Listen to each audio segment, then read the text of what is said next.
Cole Richardson took the win at the High Point GNCC. And in round 7, the John Penton, Bryson Neal took the win as well. Can Walker Fowler step up his game and put himself back on top of the box at round 8? Well, one thing's for sure, the racing year, it's electric. Round 8 of the Grand National Cross Country Series is next, live on RacerTV.com. Are you ready to go GNCC Racing?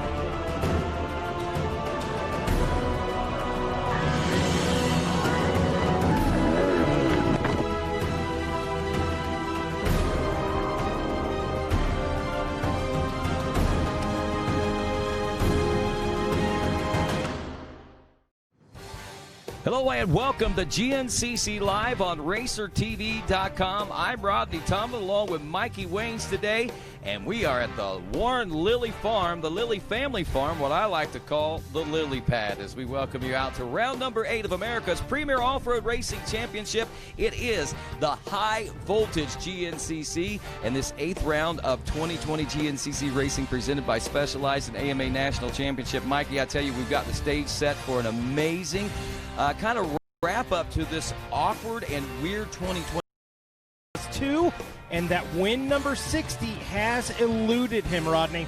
Yeah, and amazingly, it was 1 year ago that he celebrated win number 50 right here at the Lily Family Farm for the High Voltage GNCC. So you got to wonder, will he get back in that winning way? You know he's going to want to with the summer break coming up.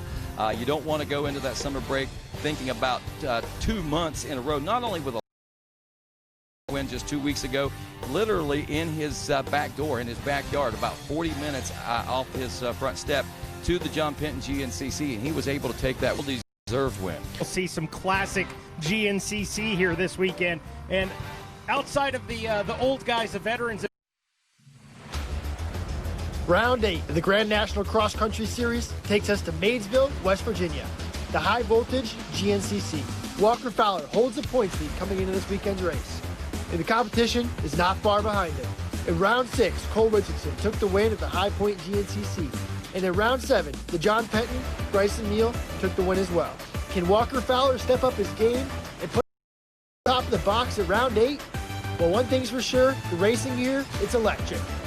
Round 8 of the Grand National Cross Country Series is next, live on RacerTV.com. Are you ready to go GNCC Racing?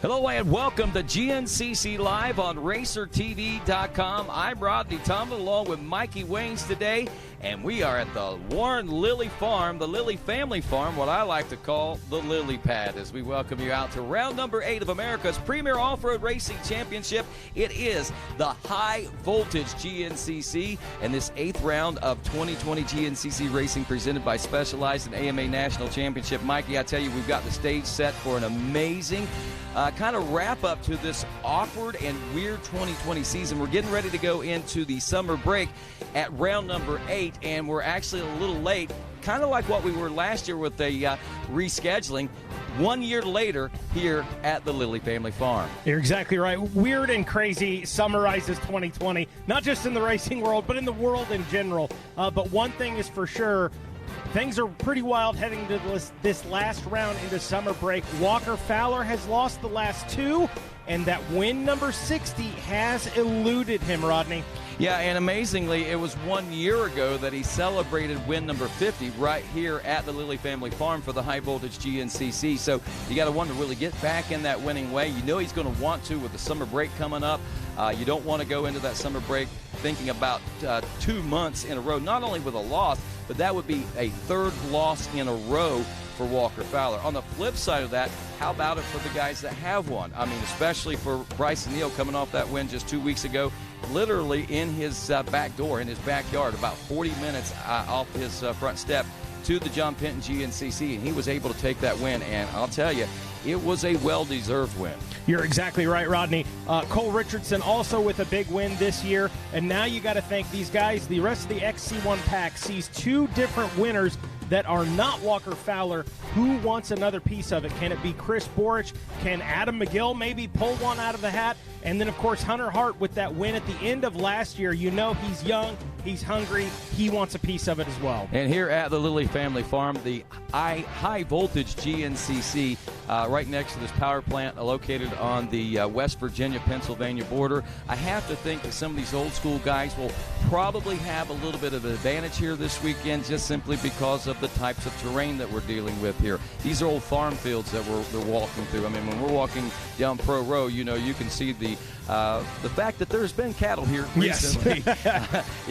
There's hoof prints in the soils and things like that. So there's a lot of off-camber. There's some wood. There's some open field. But there's such an old school home feeling to this that some of these old school guys like Chris Borich and like Adam McGill might have a little bit of an advantage here this weekend. I think you're exactly right. Maybe we'll see some classic GNCC here this weekend. And outside of the old guys, the veterans, if you will, we have had one incredible battle out of the XC2 this season. We have, and it looked like Drew Landers was going to be the dominating force, the WFR Land Mills XC rider that teams up with Walker Fowler. He opened up the season with 3 consecutive wins. He gets a second in the 4th round, comes back, rebounds with a win, but the last 2 rounds, Austin Abney has been right there, and Austin has been one of the bigger thorns in his side, but so has Brandon Owens. Yeah. Owens hasn't necessarily posted the best results in the early part of the year, but he's been there. These last 2 rounds, he's finished solid second-place positions. And what these last few races, these 3 wins for Abney has done is pulled him to within 4 points of this XC2 championship. We're looking at a 184 to 180 points battle between those guys, and there's about another 61 points back to Brandon. So it looks like it's going to be these two duking it out for the championship. So this is going to be interesting to watch the 14 and the 703 going at it today. I think you're right, Rodney. It's like watching a boxing match between these two. Just when you think one's got an edge, the other one comes in with a right hook, and he's right back in the thick of things. And heading into summer break, whether you're Abney or whether you're Landers, you want this win today to carry that momentum into summer's break. I'm ready, Rodney. Let's get right down to this, man. We talked about the racers and their mindset, the point standings. Let's find out what these guys are going to take on this track today. We'll turn it over to Jared Bolton with the track description. Thanks, guys. Welcome back to the High Voltage GNCC. A little bit unplanned to be coming back here this year, but we're back. We've changed a lot this year, made it a little bit different. We took out a couple of the fast field sections. We put in more woods.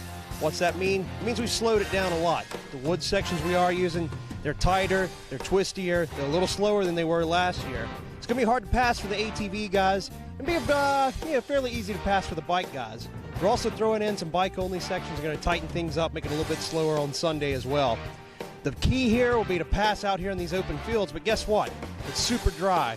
There is a chance of a little bit of rain this weekend, but as of right now, it's super dry. Could be dusty out in these fields, make it hard to pass.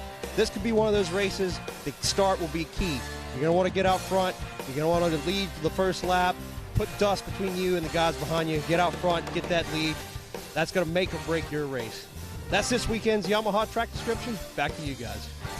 Thanks a lot, Jared. The flow, the old school feel about this place, the lily pad, it is, the stage is set, Mikey, and we're about ready to go GNCC racing. That's right, Rodney. We'll get a word from our sponsors, and when we come back, you'll have Rodney Tomlin down in the starting line with that iconic 10-second call.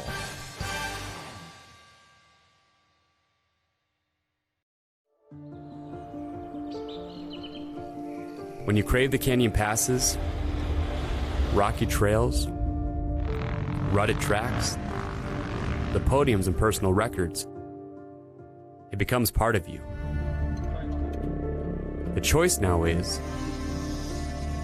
do you become a wanderer or the wanderer? You just need to ride where you belong.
And hello, everyone, and welcome once again to RacerTV.com and GNCC Live across the World Wide Web as we are in the midst of getting things ready to get going here this morning. Of course, looked like things were on time, but big crowd out there on the race course this morning, and must have been a little more challenging than what some of the riders were expecting. So we're still cleaning up the race course from this morning. Our course designers and of course, sweep crew out working right now, making sure all the proper changes are made and that we are ready to go. GNCC Racing will be taking a look at the course description with Ryan Eccles and Jared Bolton coming up here in just a few moments also.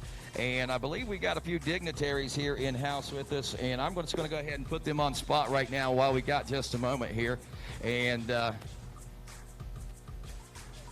yeah, I thought that was it. I couldn't quite tell. Yeah. Yeah. Well, Hilton, here, you want to take this one right here? That way we can keep the social distancing and everything up. But Hilton, welcome out to another round of GNCC. And I know you've been spending a lot of time here in the off-road here recently, and we certainly are glad to have you out here, man.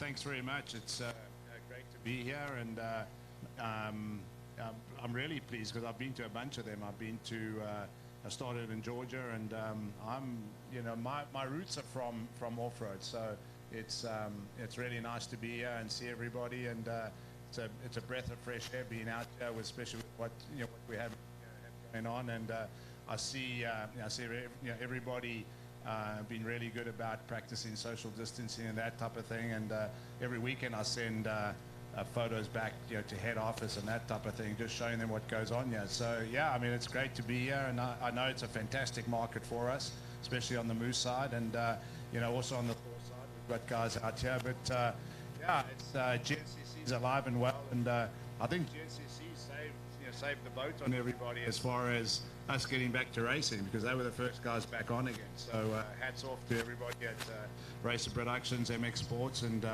Rodney, thanks to you for everything you always do, and yeah, good luck to everybody out there. All right, well, Hilton, we appreciate you being out here and being such a part of it. We know what monumental things you bring to off-road racing and to racing in general as far as motorcycles and ATVs are concerned. And you look out here across this starting line here today at the Lilly family farm, and obviously it's alive and well. Even in the times that we are dealing with here today, the families and crew members are out in full force here this weekend. We're all enjoying a wonderful, wonderful affair as far as racing is concerned, and we are just waiting, like right now, like we said, just for a few moments before we have our course marshals make their way in for the course descriptions and things of that nature. It's we set the stage and the tone for GNCC racing, and I know this has got to be kind of an antsy situation and an antsy moment for some folks, and one rider in particular I think that might be getting even more antsy as the day wears on, and I'm sure he just wants to get this day up and rolling, especially with the many questions that has been posed as of lately as far as what's going on. And we're talking about Walker Fowler as he gets set to roll into his now third try for win number 60. But here's some historic facts that might bode in his favor here today. And of course, one of those might be the simple fact that this 1 year ago was the place where he marked his 50th GNCC win. And if he does that 10 wins later here at the same place, I think that's pretty historic. Otherwise, it's going to be an interesting summer, to say the very, very least. And folks, while we got this few moments here, and still a few moments before our course marshals make their way in, let's take this opportunity at this time to meet our starting lineup for this 8th round of America's premier off-road racing championship.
backed Honda, Adam McGill.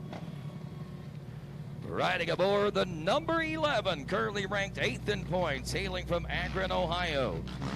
He rides aboard a B&R Motorsports GBC HMF Engineering Pack Yamaha JM11, Josh Merritt. The rookie, 9th place in points, aboard the number 712 from Waxhaw, North Carolina on a Pierce Performance GBC Fly Racing backed Yamaha, John Galata Jr. 10th in points aboard the 741 from Myersville, Maryland on a Wolf Racing 9-2 FTR Graphics Yield Cycle Barn Suzuki WW Wesley Wolf. And riding aboard the number 10 from Aurora, Ohio on the GBC Fly Racing HMF Factory Yamaha, celebrating 26 years as an XC1 Pro, Johnny G. Johnny Gallagher.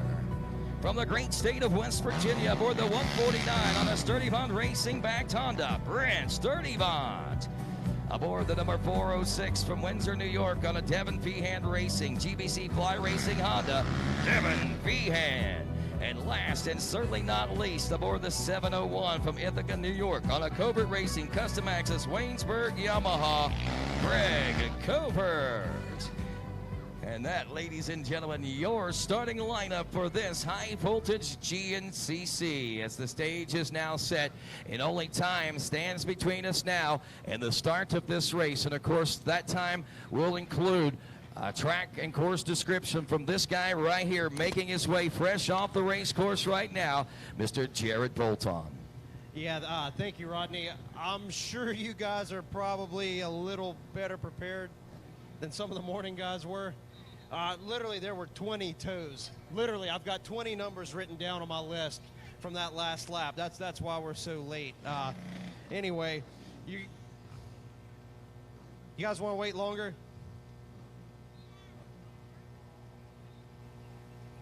Wesley doesn't care.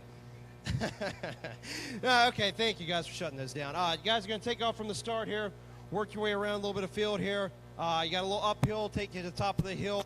You're going to drop in the woods here back behind the start. Good section of woods there, a couple little ups and downs. Up through the FMF PowerPoint, up through there. Cool trail. It's a little tight for you guys, but it's a morning road, everything, and had no trouble with it. Work your way through that. You're going to come out to the 1 mile mark.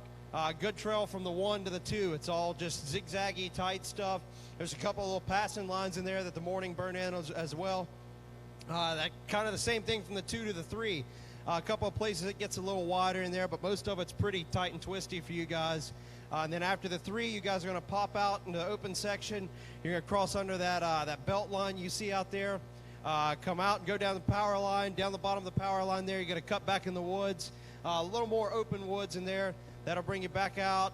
Super short field piece. You're going to go back in the woods to the 4 mile mark. Good section there. Then you'll run a little bit of field. Back in the woods again. You got a good uphill section there.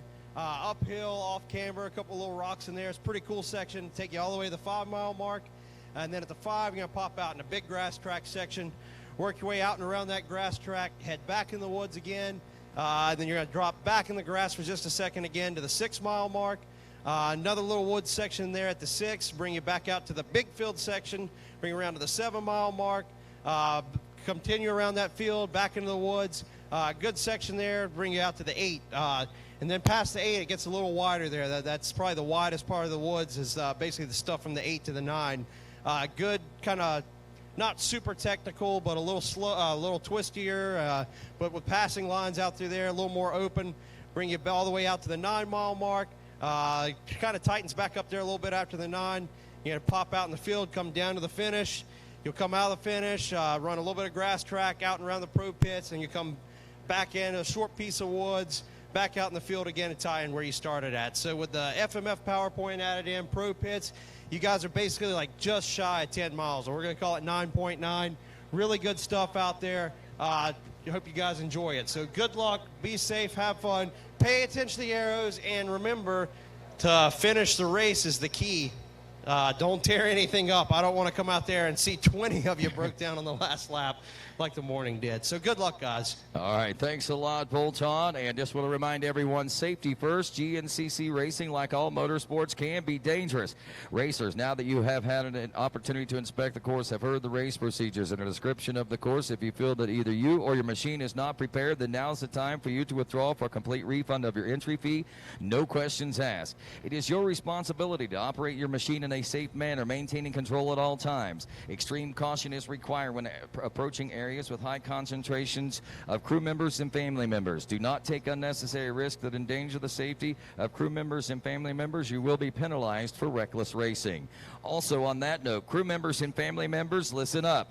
Due to the nature of GNCC racing, there is no fence barrier around the course. It is your responsibility to keep yourself and your children a safe distance from the race course. Never turn your back on oncoming racers, and remember, stay off the racetrack. For the safety of everyone, unauthorized drones are prohibited and will be confiscated. And finally, reminding you, these are challenging times, but we must all do our part to keep ourselves and each other safe from infectious disease. Please maintain a safe 6-foot distance from people you do not live with, and wear a face mask when you can't social distance. Wash your hands and use hand sanitizer often, and although this may be somewhat inconvenient, it is necessary for your safety.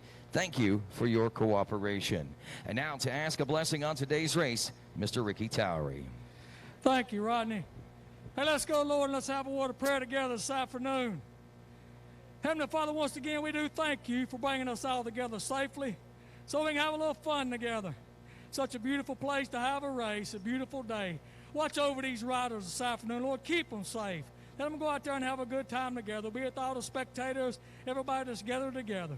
Once again, we do continue to ask you to watch over our military men and women in all parts of the world each and every day. Be with our leaders. Lord, let them make the right decisions for our country every day. Be with our local policemen and all our small communities each and every day, serving to protect us. Be with them and their families. Lord, we just thank you for being in control of everything. Help us keep our faith in you each and every day. Lord, we just thank you for the blessing that you do give us. We're fixing to have a little break for a few weeks, going to have a little time off. Let everybody spend some time with their families and enjoy this little summer break. We ask that you just take us all home safely when it's over with. In Christ's name we pray. Amen. And now, ladies and gentlemen, if you would, please remain standing, stand at attention, remove those caps, and cross those hearts as we honor the greatest nation in the world with a playing of our national anthem.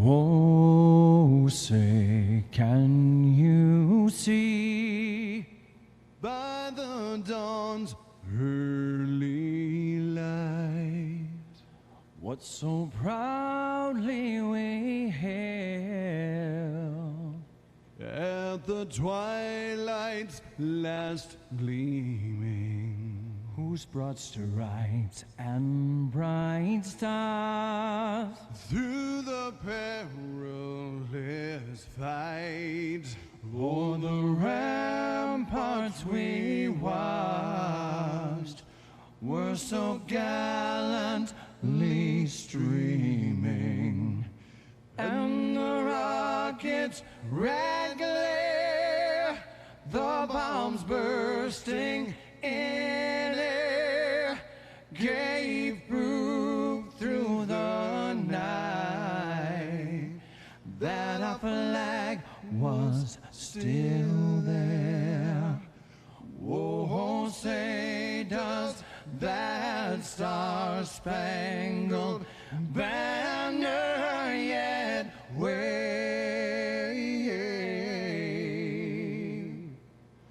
o'er the land of the free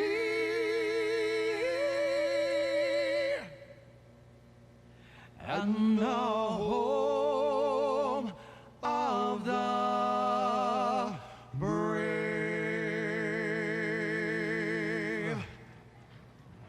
Well, there you have it, folks. The stage is set, and GNCC Racing about to resume here in the mountains of West Virginia as we roll some nearly 150 more of these ATV pilots across the lines of the West Virginia-Pennsylvania state border here on the Mason-Dixon line for this high-voltage GNCC. Row number 1, the XC1 Pro Riders getting set to roll here in just a moment. Again, Walker Fowler going for win number 60 today. The big question is, will he be able to do it? I know a lot of folks are really hoping that they're able to slow that down and make it a 3-loss streak for Walker Fowler and a 2-month break to think it all over before we head into the final push of the 2020 championship season. One thing tells me, though, that that's sore said, a lot easier than done. So we'll see if anybody's able to make it happen. And if the tides turn in that direction today. Also a great battle in that XC2 Pro-Am class with Austin Abney and Drew Landers, WFR rider, and of course Austin Abney, the Hoosier rider out of the INCR out of Indiana.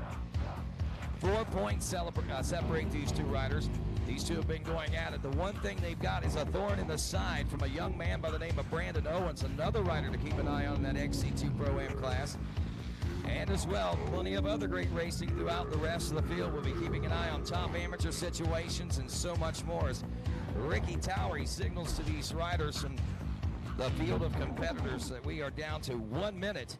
1 minute before we get set to go racing here at the Lilly family farm, what I like to call the lily pad here in Maysville, West Virginia. Our attention turns to Ricky Towery as he gets set to quiet this whole starting line. He'll do that with a waving of a blue flag. That blue flag means engines down, and of course it also means less than 30 seconds away from going GNCC racing. So we shut them down, guys. Shut them down, shut them down, shut them down, shut them down. We are now less than 30 seconds away from going GNCC racing, and I got to ask you, race fans, are you ready to go GNCC racing?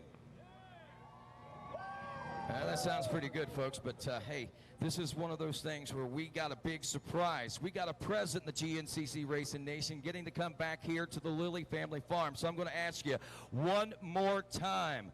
Are you ready to go high voltage GNCC Racing? 10 seconds, and row number 1, the XC1 Pro, will be off and rolling at this high voltage GNCC.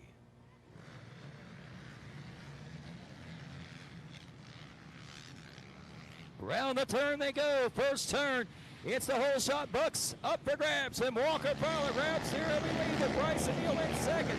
The number 3 actually make that the 406 of Devin Feehan, followed by the number 3 of Chris Borge. They go through turn 3, down the road to the XC2 Pro-Am. Drew Landers, Tanner Walker, Michael McAvoy, Charles Dunn, Kenny Schick, Brandon Owens, Daniel Peters, Levi Cohen, Noah Mickelson, Wyatt Wilkin, Dylan Walraven, Austin Abney, and Ronnie Rush ready to roll in 10 seconds.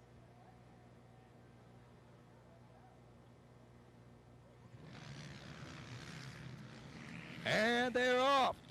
Around that first turn. A quick dive out of there into turn number 2. It's the 703. I'm sorry, the 703. Austin Abney from Petersburg, Indiana. Action Off-Road Maxxis and Demery Motorsports backed ride. That a 30-plus class featured on the event T-shirt is one of our top amateurs. Big Papa P, Jeff Pickens, along with Brad Whitehead, Dirk DeCesar, Chris Conklin, Aaron Hendershot, Wes Kinsley, James Green, A.J. Coons, Tom Mascala, and Michael Lancaster in 10 seconds.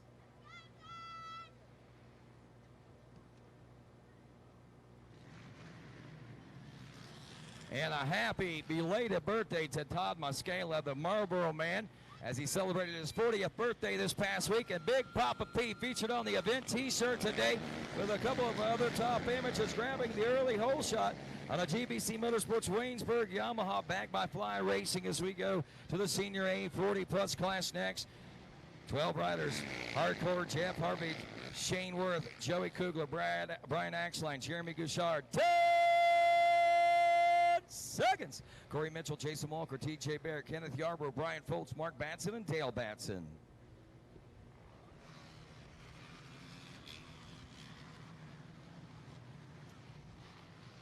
Oh, this looks like a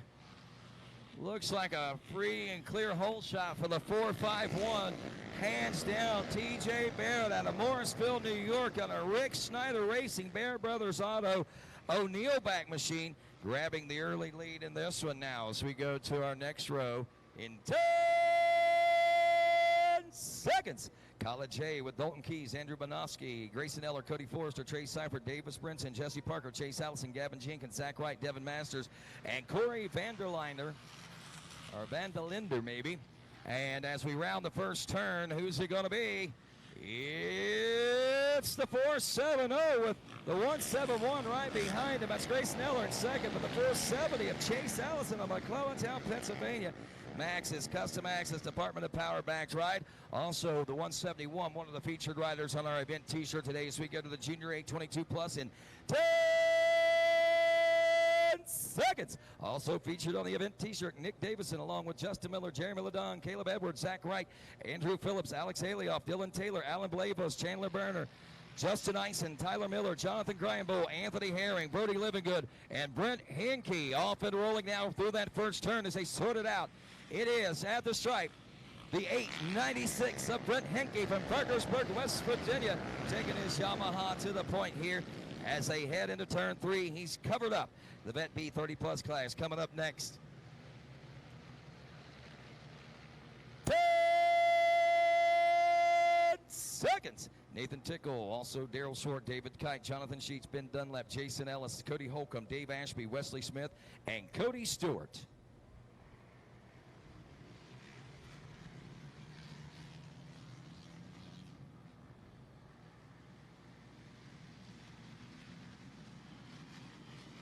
The 416 of Jason Ellis from Dallastown, Pennsylvania on an Ellis Performance Bag Machine.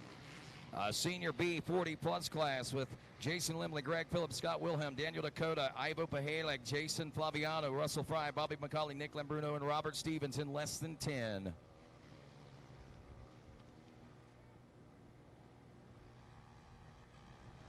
And they're off in the Senior B 40 Plus class. One hot shoe, whole shots rider there, the 582 of Nick Lambruno from Morgantown, West Virginia on the Bruno Racing Morgantown Power Sports Stuck Throttle Racing, and that's how he does it. College B 16 to 21 in 10 seconds. Stan the Man Johnson, Jonathan Steiner, Sam Somebody, also Ryan Miller, Braylon Secure, Bobby Duker, Corey Miller, Trey Redmond, Levi Myers, Jacob Fleming, Dominic Stevens, Timothy Phillips, Darren Sheets, Ramey Wilkinson, Jonathan Figley, Hunter Godsey, Alex Nelson, Chance Hickey, Ben Neville, Caden Ryan, and Michael Brand.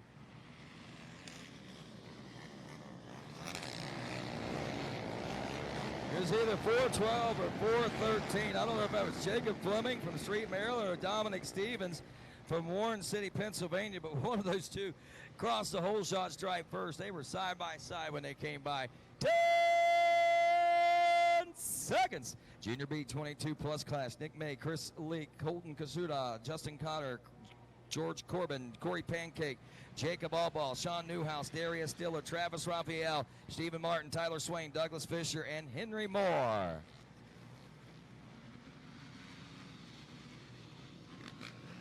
For 1-1, Jacob Allball from West Milton, Ohio on a JPMX B&R Motorsports LSR-backed Yamaha. Going to grab the early lead on this one, and of course that's going to wrap up our start as Jared Bolton heads out on the sweep lap behind these riders, and we roll into a quick commercial break, and we'll bring it right back here on RacerTV.com for more of this exciting racing action we call GNCC Live.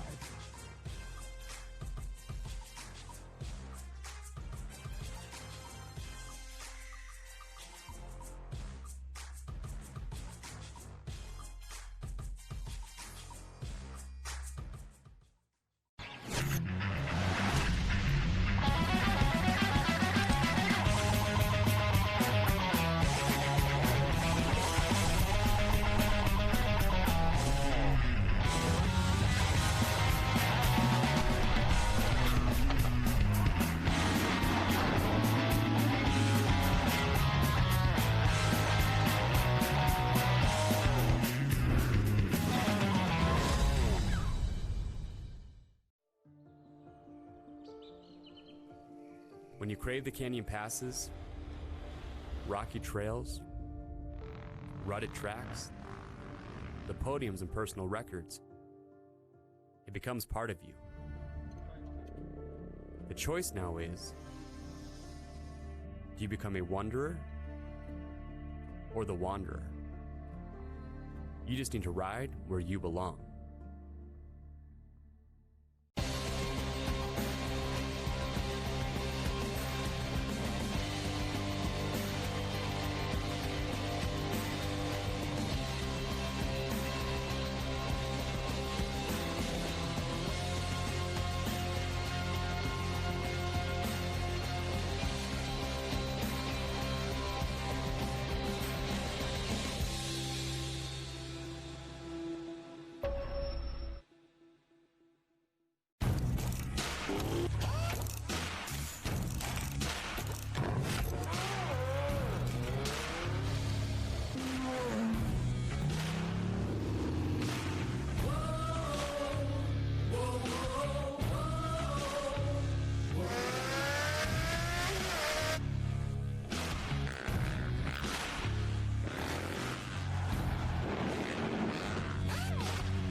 It's hard to put our adventures on hold, but now is the perfect time to prepare for their return.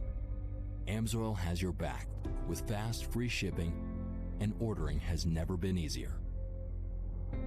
Just look up your vehicle, select your product, add an oil change to your cart, and check out. Spend $50 on AMSOIL products, and shipping is on us. Order now at AMSOIL.com.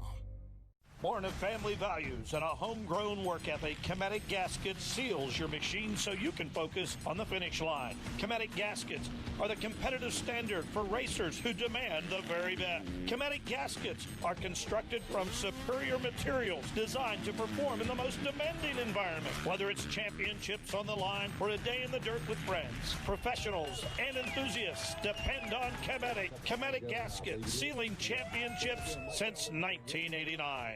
The Yamaha GNCC University returns, calling all ATV and motorcycle off-road racers. Are you looking to hone your riding and racing skills? Want to learn hands-on with the best of the best past and current GNCC racers and champions? Then sign up for the 2020 Yamaha GNCC University, returning to Snowshoe Mountain Resort September 23rd through the 25th. We're bringing together Yamaha's ATV and motorcycle racing elites to instruct in-depth courses on fundamentals of racing and riding. During the Yamaha GNCC University, students will participate in lectures about sportsmanship, training, proper nutrition, and mental preparation, along with hands-on skills and drills designed to improve your riding and confidence in a variety of terrain and situations. Reservations are on a first-come, first-served basis with limited openings, evenly split between the disciplines. For more details and to register, call Snowshoe Mountain Resort at 877-441-4386. We look forward to seeing you at the top of Snowshoe Mountain, then on top of the podium. Even when you're the best, you never stop striving to be better. With over 40 years of experience in motorcycle sales and service, we know racing. Our inventory of Yamaha motorcycles, sport bikes, dirt bikes, ATVs, and side-by-sides is extensive and constantly changing. Stop by LoJack Cycle Sales today in Tarentum, Pennsylvania, and visit our online inventory at www.lojacks.com. Yamaha YZs. It's why we ride. We are American motorcyclists. We are members of the American Motorcyclist Association. Racers, fans, and crew. We come together for this sport we love, to race together, to grow together. We start young and not so young. We race motorcycles and ATVs. We become friends, we become family. We compete for weekend bragging rights and national championships. We make memories on the toughest off-road courses in the country and on the best motocross tracks in the world. Some of us aspire to the speed and poise of road racing or the fierce competitiveness of American flat track, and we honor our great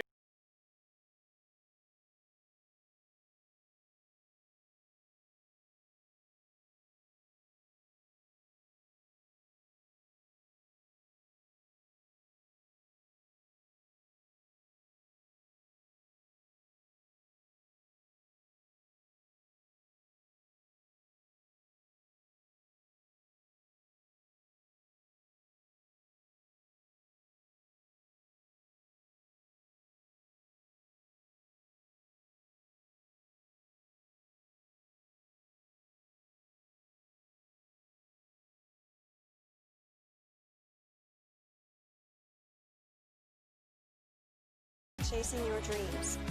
Not only will our staff help students to achieve success, they will cheer you on to the finish line. We encourage you to check out On Track School at ontrackschool.com, where we can help you chase your dreams and still get a quality education.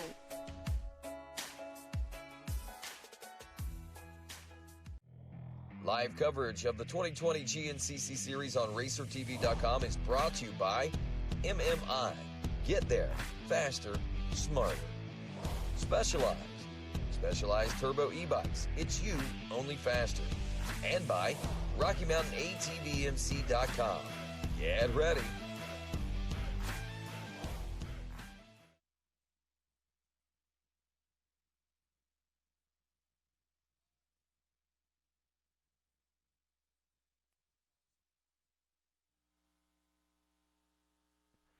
How about now, Adam? We're good. Okay, we are here at the High Voltage GNCC. I am Mikey Waynes. You have already heard from my colleague down on the starting line with those iconic 10-second calls. How about it? Nothing quite like it. The High Voltage GNCC here in Maysville, West Virginia. Round 8 of this wild, wacky, crazy 2020 season. It just feels good to be back out racing our motorcycles and our ATVs. Before we jump into the racing action here, you can kind of see the dust off in the distance. I believe we are going to take a look at our XC1 and XC2 replays. Whole shot replays, the specialized rapid replay, if you will. And there you go, the XC1. And coming into this one, everybody's talking about it. Is there blood in the water? Who wants a piece of Walker Fowler? Is Walker Fowler going to go into summer break without a win? Not without a win, I should say, but not winning the last round into summer break. Well, he's off to a good start in this one. Maybe it's going to be one of those races where Walker checks out to Laderville. Certainly not the start the rest of the pack wanted, but definitely the start that Walker Fowler wanted, without a doubt, especially with that dust behind you. Don't have to battle. The XC2, I described it pre-show as a boxing match. Austin Abney and Drew Landers absolutely going toe-to-toe this season. And Abney getting the jump here in the XC2. Great start for him. I believe that was Drew back in third and playing with the fourth place position right there. But boy, that XC2 class, another stacked one. Brandon Owens, no slouch. Big-time contender there as well, so that one's going to be fun to watch. And look at that. Walker Fowler says, I ain't losing 2 in a row, boys. I want to get out front and put some distance in between me and the rest of the class. And now I believe we've got Walker Fowler on camera, the Yamaha Racing Sky Cam, and there you can see, get you a little glimpse of that dust that we're talking about. And where is second place? That's the question right now. Off in the distance, just as the dust settles.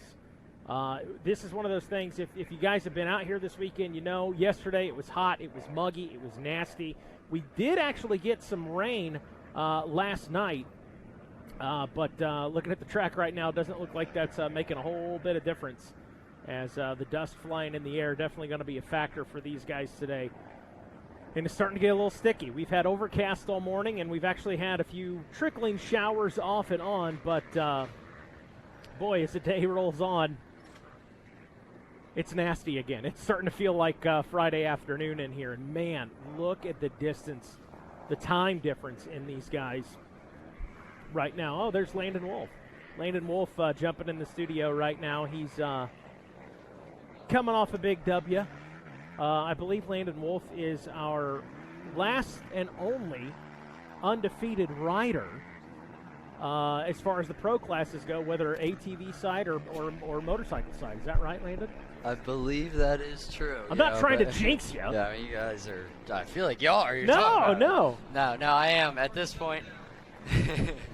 At this point I am, and man, it's been a pretty crazy year. We've had some really, really great battles in the 4x4 pro class, but we've my team has just been working really flawlessly here, especially towards the end of the first half of the season, and things are just working. Holy cow, Bryson Neal bike is done. Oh, didn't see that. Oh, no. Or did his seat just... Oh, okay. Maybe his seat He's just all fell right. off. I think that's exactly what I thought he might have blown it up or something. So looks like his seat might have popped off out there in the field section, got it back on, and is moving again. He's still looking down at it a little bit. Hopefully he's got it latched right. But he did. He lost sight of Walker there, which is really going to hurt him. But he's definitely still looking down at something. Hopefully he's got that under control. Take a look at the specialized replay. I think you're right. I think the seat is just loose. I don't think he got too squirrely, unless I missed something. No, that's it. He said this is a good opportunity to fix it. Yep, that looks like it. So definitely lost a little bit of time. I just, as you know, just jumped in the booth. Who's up front other than Walker and I saw Walker. Bryson? I did not see who was in second. The dust was Bryson.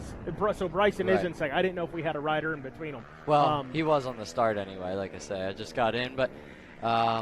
Man, it's a little bit dustier than I was expecting. You know, this morning the conditions were really, really good. We got a little bit of rain yesterday evening. I don't know if you talked about that yet, but track was phenomenal this morning. I mean, the conditions were perfect, but it's drying out quick. We're getting back to the dust that we saw yesterday afternoon. How does this track stack up? The thing I keep hearing this weekend, both the youth riders, you guys in the AM, is like this feels classic GNCC, old school GNCC. Definitely more old school GNCC, but it's also it's still a really, really great track. I'm more the fan of like the really fast stuff that a lot of the old school guys don't like. But no, this track really really flows nicely. It's definitely a little bit tighter. Got a lot of different stuff, different parts of the track that give you a different feel, but definitely a little bit more old school. If this place gets muddy or even just a little bit of rain, it gets incredibly slick. Yeah.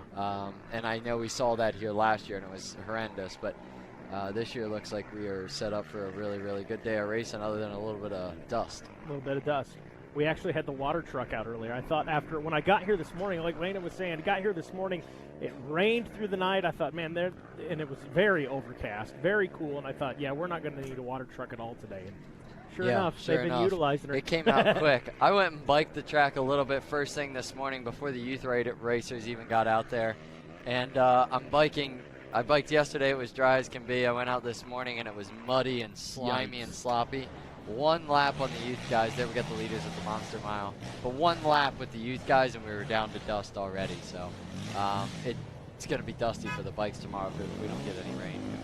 So what kind of opportunities are going to be presented out there? I know Jared Bolton talked about it when he was talking about the track description of not a lot of big sections to get two ATVs through. I mean, what are your passing options here at High Voltage?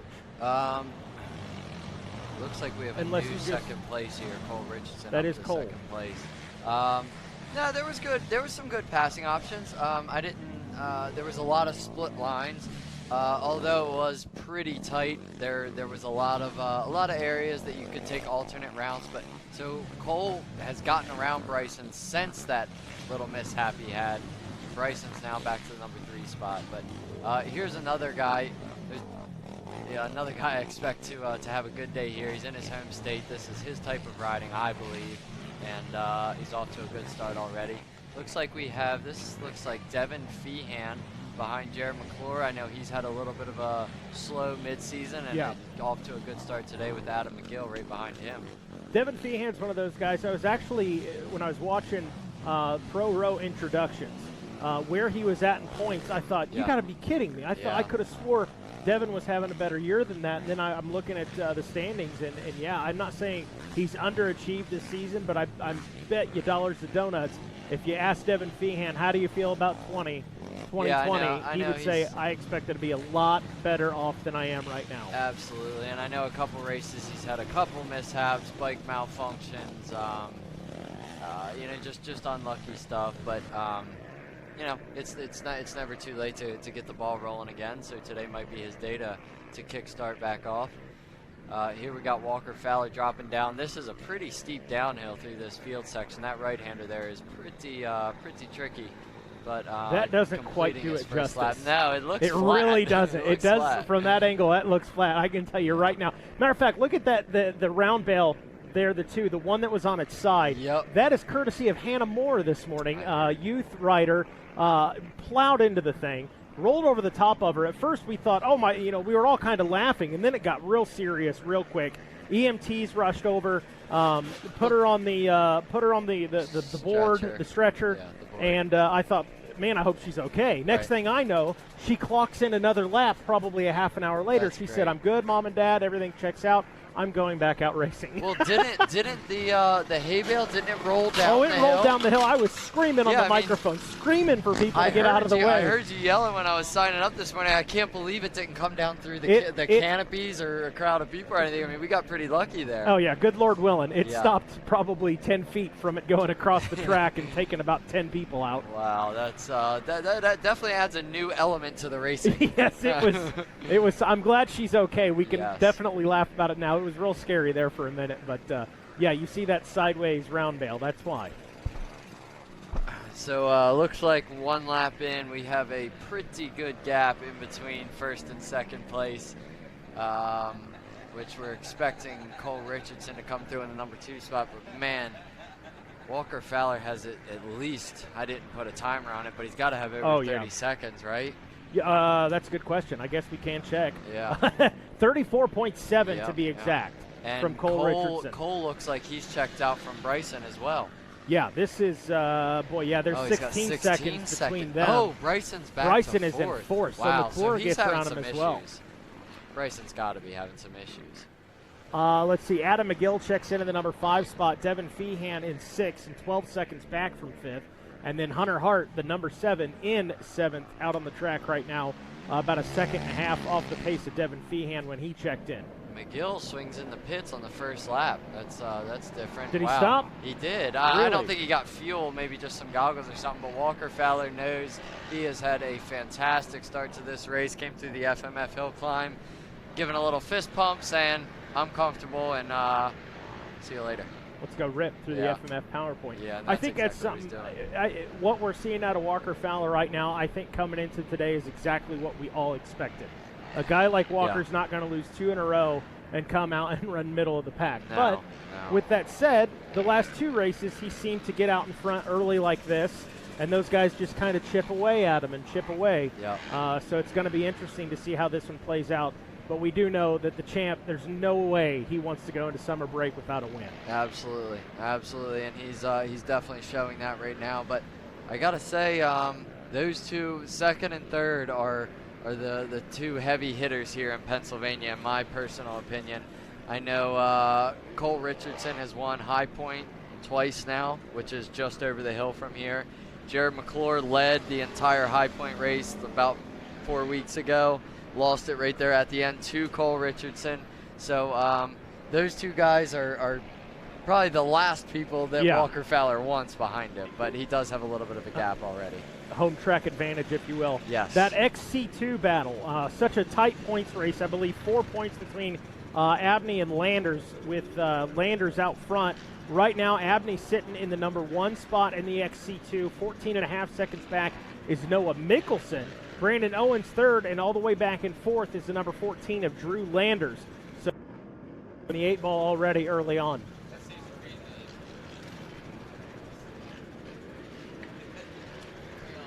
And, Rodney said, click me on. Rodney, there you go. Rodney joins us in the booth. That seems to be par for the course for all season long for the 14 machine. Even times that he's been all the way back in the pack, he's come back and won. Now, the last few races, he's really had his hands full. These guys have really mixed it up quite a bit, I think, in the latter part of this first half of the season. Yeah. Well, I'll tell you what, right now, folks, it is a scorcher out there. The sun's starting to come out. The rain that has fallen and kind of dampened things down a little bit, starting to dry up. And the situation is getting kind of steamy out here in a lot of different ways, on the track and off the track. Will Walker Fowler claim win number 60? Will he take 3 losses in a row? Stick around to find out. GNCC Live continues right after this.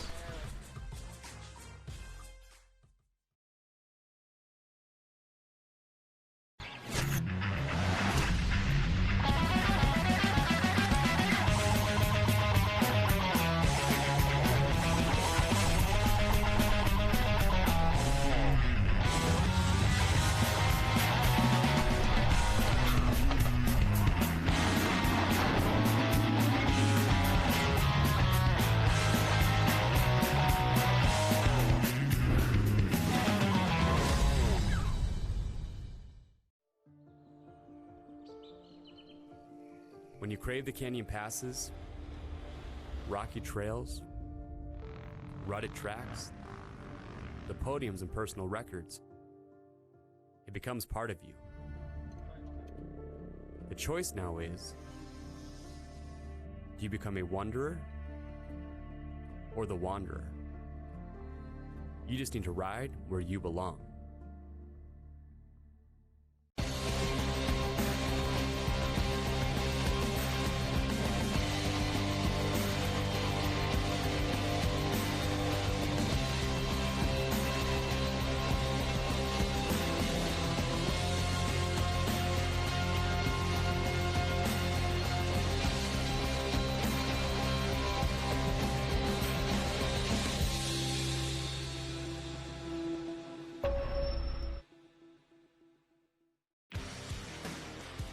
National Cross Country is America's premier off-road motorcycle racing series. Riders compete on extended cross-country courses of 8 to 12 miles per lap and races lasting up to 3 hours. Up the mountains and through the trees, you'll find the best riders in GNCC. On MAV TV, Motorsports Network.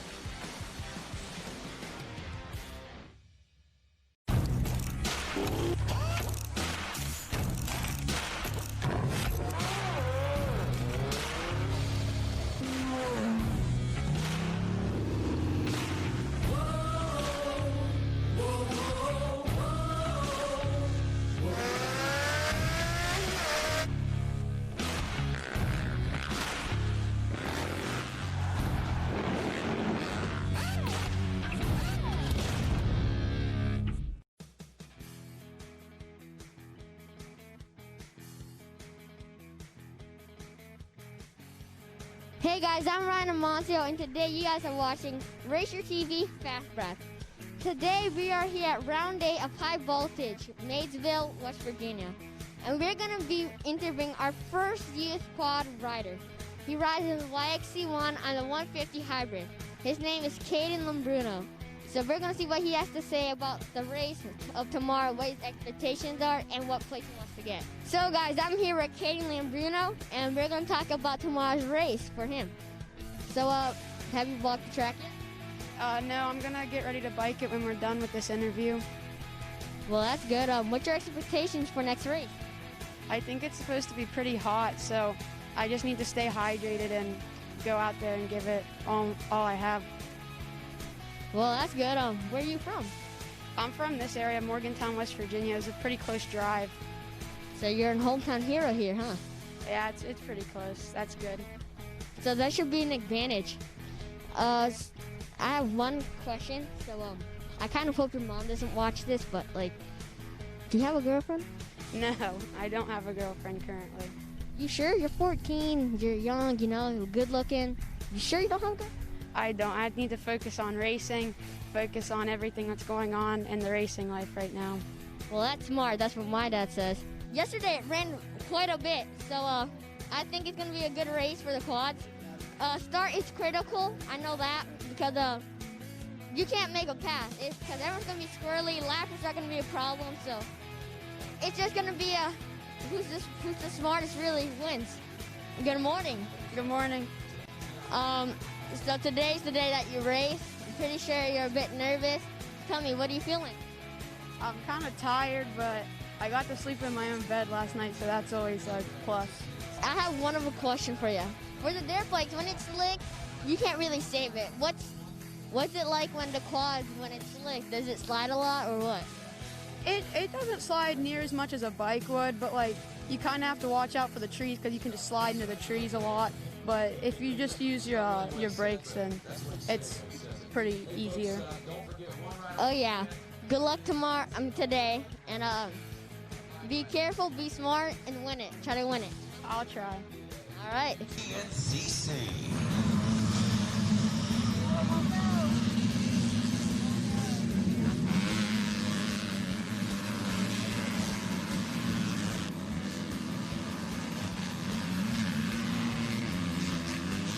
How'd the race go? The track was really good. My bike was messing up a little bit, causing me to get passed a few times, but the track was really good and had a lot of fun. Any mistakes out there? Not really. I blew one turn and it caused me to get past, but other than that, none to really at all. I saw that one. He blew the corner right here. And, yeah, he got passed for third, I'm pretty sure. So, any negative things about the track? Any plus about it? I really liked it. Conditions were really good. It was a little slick in some spots, but other than that, it was really, really good. Did that hometown help you out here a bit, or no difference? I think a little bit, because we come here with my local series, so I know like the track a little bit, and I know what kind of ground this is. Oh yeah, also today's hat day. Cowboy hat, sombrero. I think a sombrero. I don't know. You like his mask? Go get it at RacerX booth at the vendor row. Yes, sir. That was good. Yeah, guys, that's it for today's episode of RacerTV Fast Brats for the Youth Quad Edition, our first one, here with Caden and Bruno. I'll catch you guys tomorrow for the Youth Bikes Edition on RacerTV Fast Brats.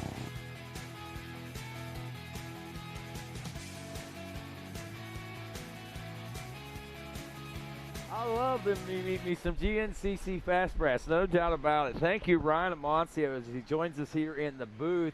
That was a pretty good one, man. Our first ATV Fast Brats, and we was talking about it last night and said, hey, we haven't done ATVs yet. He said, yeah, I want to do an ATV rider, so we did it, huh?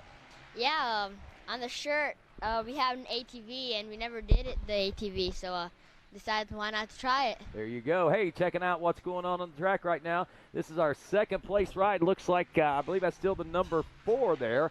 Yep, that's the Cole train. Cole Richardson holding on to second place position as he tries to bridge that 35-second plus gap that is opening up between he and himself and that leader Walker Fowler out there. Third place position, Jared McClure checking in, just a handful of seconds back.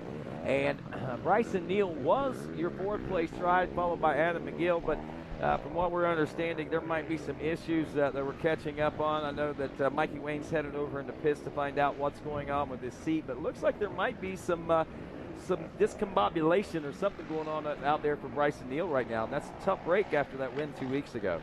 Yeah, that's definitely what I was thinking. I don't know exactly what's going on, so hopefully we can get an interview on that. But man, that is definitely a bummer. They came off a huge win, a last lap pass, brought home a win at the Penton 2 weeks ago, and came here, got a really, really good start, but definitely having some issues, and you know, maybe it's something that they can get figured out and salvage a decent finish, or maybe even try and run down Walker, but for now we'll just have to wait and see.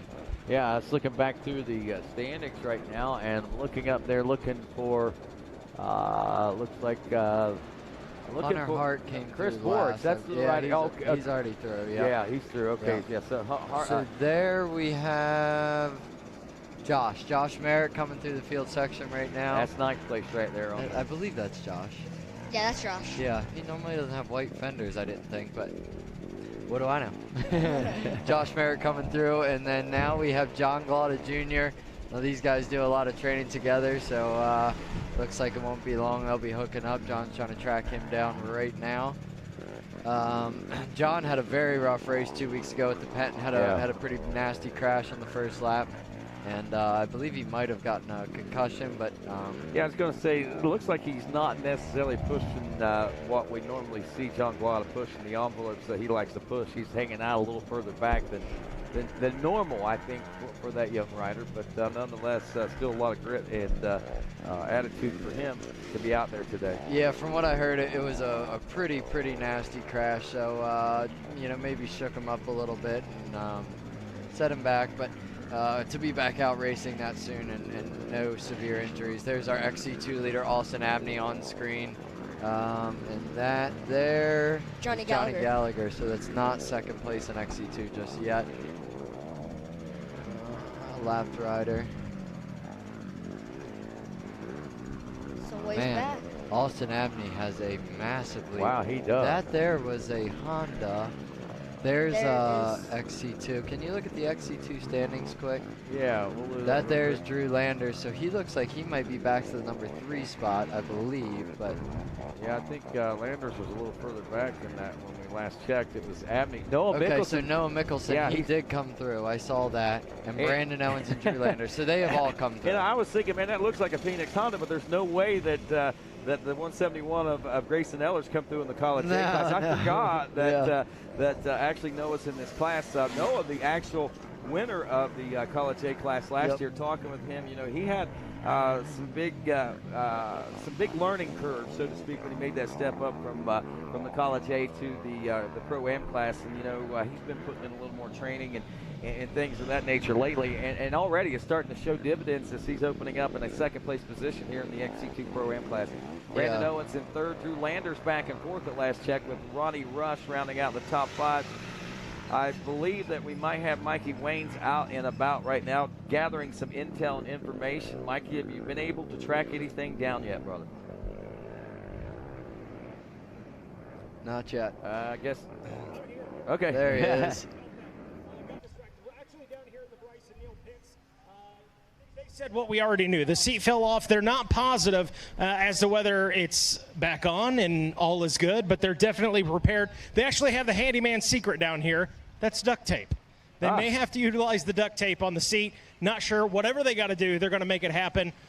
Hopefully, it's back on and it's not a problem. But there's your report. We'll keep an eye on it as these guys roll through the pits. Man, there is the leader. Yeah, there's your leader, Walker Fowler. As we take a look at him from our Yamaha Racing Skycam, and that's got to be a heartbreaker, and that's got to be so hard on you coming off the high of the win just 2 weeks ago. And I know you got a lot of expectations for yourself coming into this next round, and then to have mechanical issues such as that. I mean, and that's one that is not necessarily that is performance disabilitating, but it sure is aggravating, and it can cause some issues.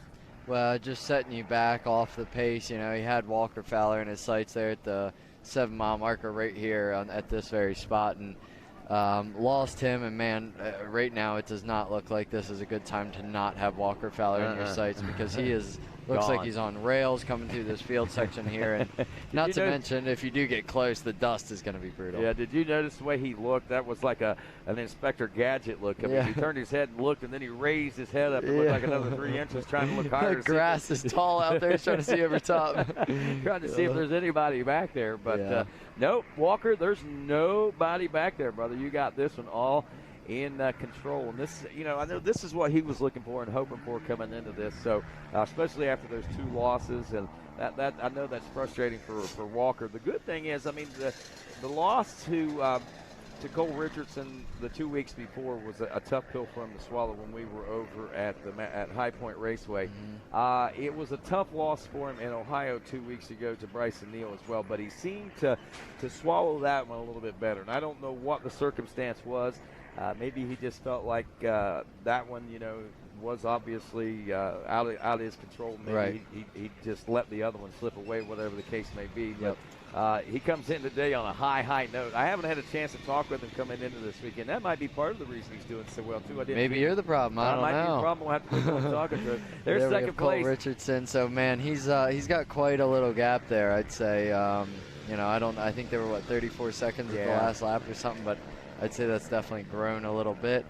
And it looks like Cole might have a little bit of separation in between him and the 3rd place spot as well. Nope, that was a lie. Yeah, a little tighter. Actually, it looks like a lap rider. Yeah. No, it might be. It might be. Yeah, that is. Whoever it is, they're trying to kick up some dust for whoever's behind them. I think that's actually Bryce Neal. Yeah, I think it is. That very well might. It sort of looks like a neon helmet. So yeah, looks like we got Bryson Neal back into the number 3 spot and actually closed in on Cole. Yeah, and watch this when he goes through these turns. He's not just going through the turns, but he's kicking up a little extra dust. I mean, this is by design. I mean, I saw him do an extra kick and whip out there just a second ago because there was someone that was a little closer to him there than what we're seeing him now. So obviously it's working. Look at that. You can't even see them. That's Jared McClure right there in that massive dust cloud. So wow, impressive riding there, I think, by Bryson Neal to be able to come back after that little.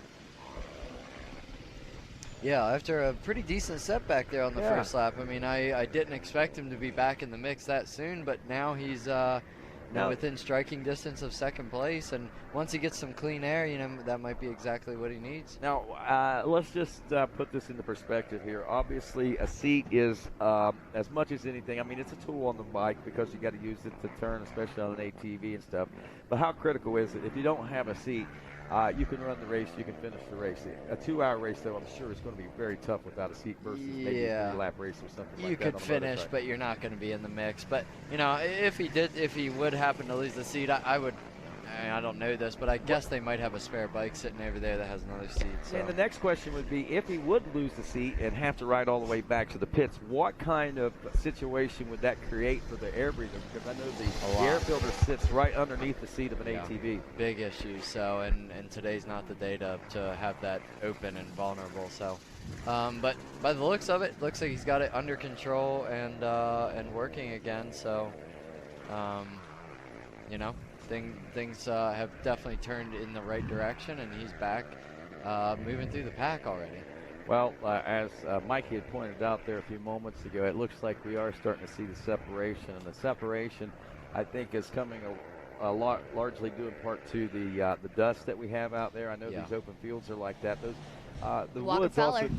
The woods, yep, there's Walker Fowler out at the Monster Mile, and I was just getting ready to ask about the woods, and I know and expect that there's a lot of powder berms and things like that. Now the dust doesn't seem to hang and kick up as much in the woods, but it's still very dry out there right now, right? Yeah, no, it's and you hit the nail on the head. The powder berms out there. I mean, even by the end of our race, they were huge. So by the end of this race, I mean, we're gonna have some massive powder berms. So, Rodney, what was the gap in between first and second at the end of the last race? I got a timer on these guys here. Last lap was 34.7 seconds between Fowler and Richardson last time. McClure was another 16 seconds back with Bryson Neal 8.8, call it 9 seconds back. So Bryson's really made up a lot of time when you look at the big picture right now. Yeah, but who's made up even more time is Walker Fowler. Yeah. We are at... there he is finally. Yeah. Look at that. Bryson Neal up into the number 2 spot already. So, man, he definitely had his issues early on, but he's not letting it hold him back right now. Now, these two right here are the only two riders that have beaten Walker Fowler so far this year. With them hooked up at second and third, you have to wonder, have to think, will they be able to bridge that gap together now and put themselves in that position? Wow, over 50 seconds it looks like. Yeah. 52.2, is that what you got there? That's what I got, roughly. So, man, that's a big gap. But Jared McClure hanging in there as well. We got a really good 3-way battle for the number 2 spot right now. So, wondering what's going on with that next wave of riders to be coming through. That'll be your 5th, 6th, and 7th. Now, McGill was only about 12 seconds back of the front 4 at the end of the first lap. Looks like that gap has opened up a little bit, but as important for him right now, I think, is the fact that he does not have company out there in that battle for the 5th place position. I don't see Chris Forge, who was your 6th place ride. I don't see Devin Feehan, and I don't see Hunter Hart. None of those riders are that close in tow. Here comes Chris Forge now. I'm going to put Chris Forge about 10 seconds off pace, maybe 12 off of pace right now of Adam McGill. But McGill still seems to be a little comfortable coming through that wooded section, but we know what GNCC in 12 seconds can mean. Yeah, McGill's off to a really good ride today. You know, he's I think he's been on the podium once this year, but you know, had his struggles, and you know, 5th place behind Bryson Neal and the rest of these guys. I mean, that's a pretty good spot to be. Well, Walker just checked in with lap number 2 complete. Second lap, 23 minutes 49 seconds. That's not far off the pace of what we saw lap number 1. He is rolling on rails today, folks, and understand that he's going to take a pit stop. So we're going to see. I imagine it's not going to be anything fancy, just a quick splash of gas. Drink of water, maybe a new fresh pair of goggles, because maybe some sweat might be getting in there, but I don't think he's been behind. Only reason. Yeah, he hasn't been behind anybody to get anything flipped up on the lenses. Yep, that's for sure. Getting some goggles, and like you say, I'm sure that's just because of the sweat, and it's hot out. It's getting hotter as the day goes on too. So in and out though with no problem whatsoever. All right, we calculated it at 52 seconds there just a few moments ago, leading up to the finish line region. As we hang out here in the pits for just a moment, we're still waiting on riders to check, and they are. Bryson Neal checked in 52 seconds, just like we anticipated. Another 5.6 seconds back is Cole Richardson. Jared McClure 8 seconds back now, so that battle's really starting to tighten up, just like you said, for that 2nd and 3rd place position. Adam McGill was 11 seconds back. I think he's somewhere in the neighborhood of 15 to 20 now, but nonetheless, these riders are certainly getting themselves into their positions for the day here at the midway point of the race as Here's we head an into the pits. interesting thing here. Oh, they are pitting. Yes. Oh, no, they're not. No, he was going in for yeah, the pit. he was. And see, by my calculations, and I'm 42 seconds behind Walker at the end of pro row, and Cole didn't either. So, because don't hold me to this, but it should be a 5-lap race. Right. If everything is going the way it is right now, and not they don't slow down a bunch, it should be a 5-lap race. So it's going to be a long ways to go for Walker to go another 3 laps. Yeah, so right there, I mean, that right there, Walker pitted at, say, 47 minutes into this race. Yep, that's early. That's an hour and 15 minutes or so before we'll be seeing, come around for another. But, right. Anyway, I was listening to the producer there, got sidetracked there. But nonetheless, Walker Fowler has got this thing dialed in today. There's nobody really. But right now, I think where we're going, I mean, we're looking for number 60. Yes, we can hear you. We're looking for win number 60 out of Walker. And we'll talk a little bit about that. But I think the real race today is going to be in this battle for second place. And I think also, as we look a little further back in that XC2 Pro-Am class, we're going to see a battle start to heat up there as well. In the XC1 class, it's Fowler, Bryson Neal, Cole Richardson, Jared McClure, Adam McGill, your top 5, all checked in with 2. Also, Hunter Hart in 6th. Josh Merritt in 7th. What happened to Chris? There's Chris Borch in 6th. He must not be, his transponder must not be working because he just checked. There's Hunter Hart in 7th. Josh Merritt in the 8th place position.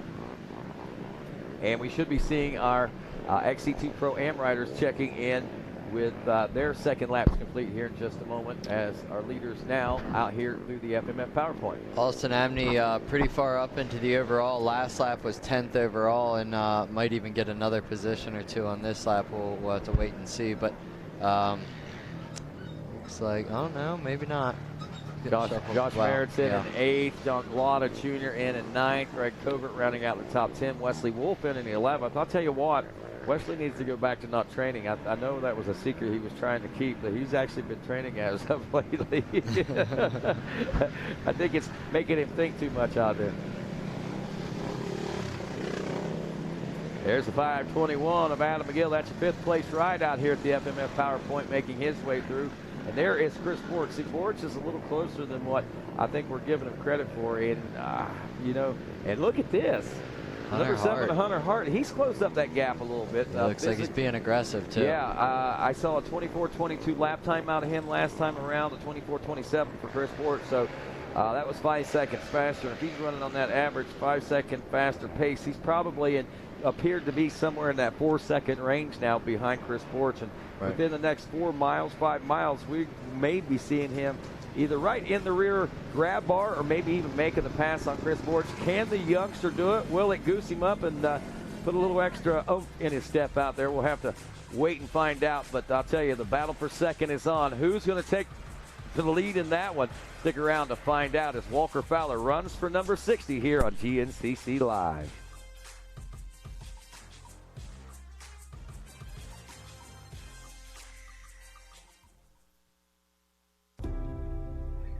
It's hard to put our adventures on hold, but now is the perfect time to prepare for their return. AMSOIL has your back with fast, free shipping, and ordering has never been easier. Just look up your vehicle, select your product, add an oil change to your cart, and check out. Spend $50 on AMSOIL products and shipping is on us. Order now at AMSOIL.com. Born of family values and a homegrown work ethic, Cometic Gaskets seals your machine so you can focus on the finish line. Cometic Gaskets are the competitive standard for racers who demand the very best. Cometic Gaskets are constructed from superior materials designed to perform in the most demanding environment. Whether it's championships on the line or a day in the dirt with friends, professionals and enthusiasts depend on Cometic. Cometic Gaskets, sealing championships since 1989. Even when you're the best, you never stop striving to be better. With over 40 years of experience in motorcycle sales and service, we know racing. Our inventory of Yamaha motorcycles, sport bikes, dirt bikes, ATVs, and side-by-sides is extensive and constantly changing. Stop by LoJack Cycle Sales today in Tarentum, Pennsylvania, and visit our online inventory at www.lojacks.com. Yamaha YZs. It's why we ride.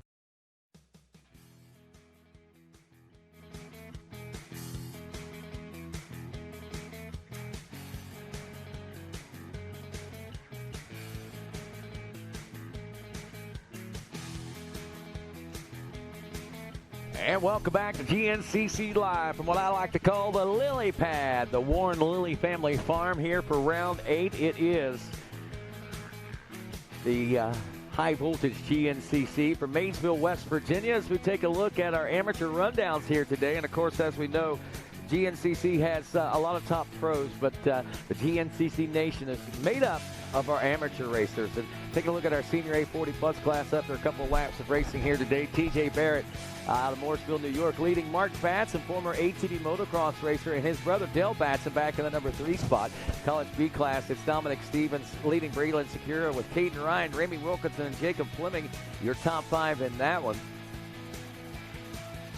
As we look at our next class, College B class, obviously a very formal class. We go to the Junior B 22 plus class. Jacob Allball with Corey Pancake. That's always been a pretty good battle for those guys so far this season. Henry Moore in the number 3 spot. Chris Leak in 4th, and George Corbin rounds out your top 5 in that one as we look at that Bet B class next. The 416 of Dallastown, Pennsylvania's Jason Ellis leading 321 of David Kite from out of Northeast Maryland. Cody Holcomb running in the number 3 spot. Cody Stewart in 4th, and Dave Ashby rounding out the top 5 here in this Bet B 30 plus class. We go to the Senior B 40 plus class. It's Jason Flaviano out of Gyrard, Ohio. Nick Lambruno out of Morgantown, West Virginia got the whole shot, if I remember correct, in this class, running in 2nd. Scott Wilhelm in 3rd. Robert Stevens in 4th, and it's Jason Lindley rounding out the top 5 from just over the hill in Mount Morris. Walker Fowler leading that XC1 Pro class with Neil Richardson, McClure, Adam McGill rounding out the top 5 in that one. And it's a heated battle right now with Neil Richardson and McClure in that second place horse. Walker Fowler has a near minute lead over the rest of the field right now. XC2 Austin Abney and Noah Mickelson still going at it. 1 and 2 in the XC2 Pro-Am class with Brandon Owens in the number 3 spot. Drew Lander still steady in 4th. Little Ronnie Rush rounds out your top 5. Also known as Little Rondo. If you're a music fan by any chance, you can look him up on SoundCloud and listen to some of his great music. College A class, Grayson Eller featured on the event t-shirts, one of our top amateurs today. He's leading this one with Trey Seifert in 2nd, Devin Masters in 3rd, Dalton Keys in 4th, and Cody Forrester rounding out the top 5. The Junior A 22 plus class has Brett Hinkey, Jeremy Ladon, Justin Ison, Justin Miller, and Nick Davidson. Davidson running 5th is your top amateur, also overall one of the top 3. He's your Junior A 22 plus class points leader, but running 5th place in class right now. Big Papa P, Jeff Pickens, also top amateur on the event t-shirt today in the Bet 30 plus class, leading A.J. Kuntz, the 403 machine, with James Green in 3rd, Wes Kinsley in 4th, and Brad Whitehead rounding out the top 5.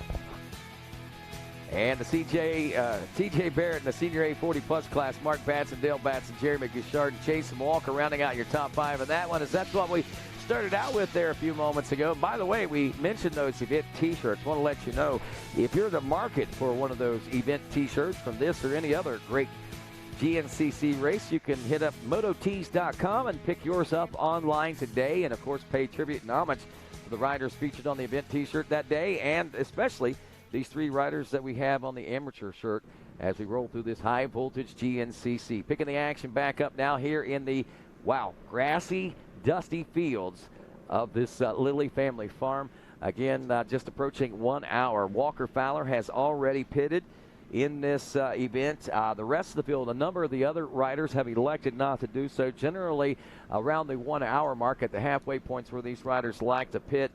Some folks are calculating the likelihood and the possibility of a 5-lap race that might be looming upon us. And if that be the case, then Walker Fowler will likely have to take one more pit stop and or try to stretch it out that 3rd lap in hopes of being able to make that gas stretch out to an hour, 20, maybe 15, 20 to 25 minutes or so, depending on how long the race actually goes.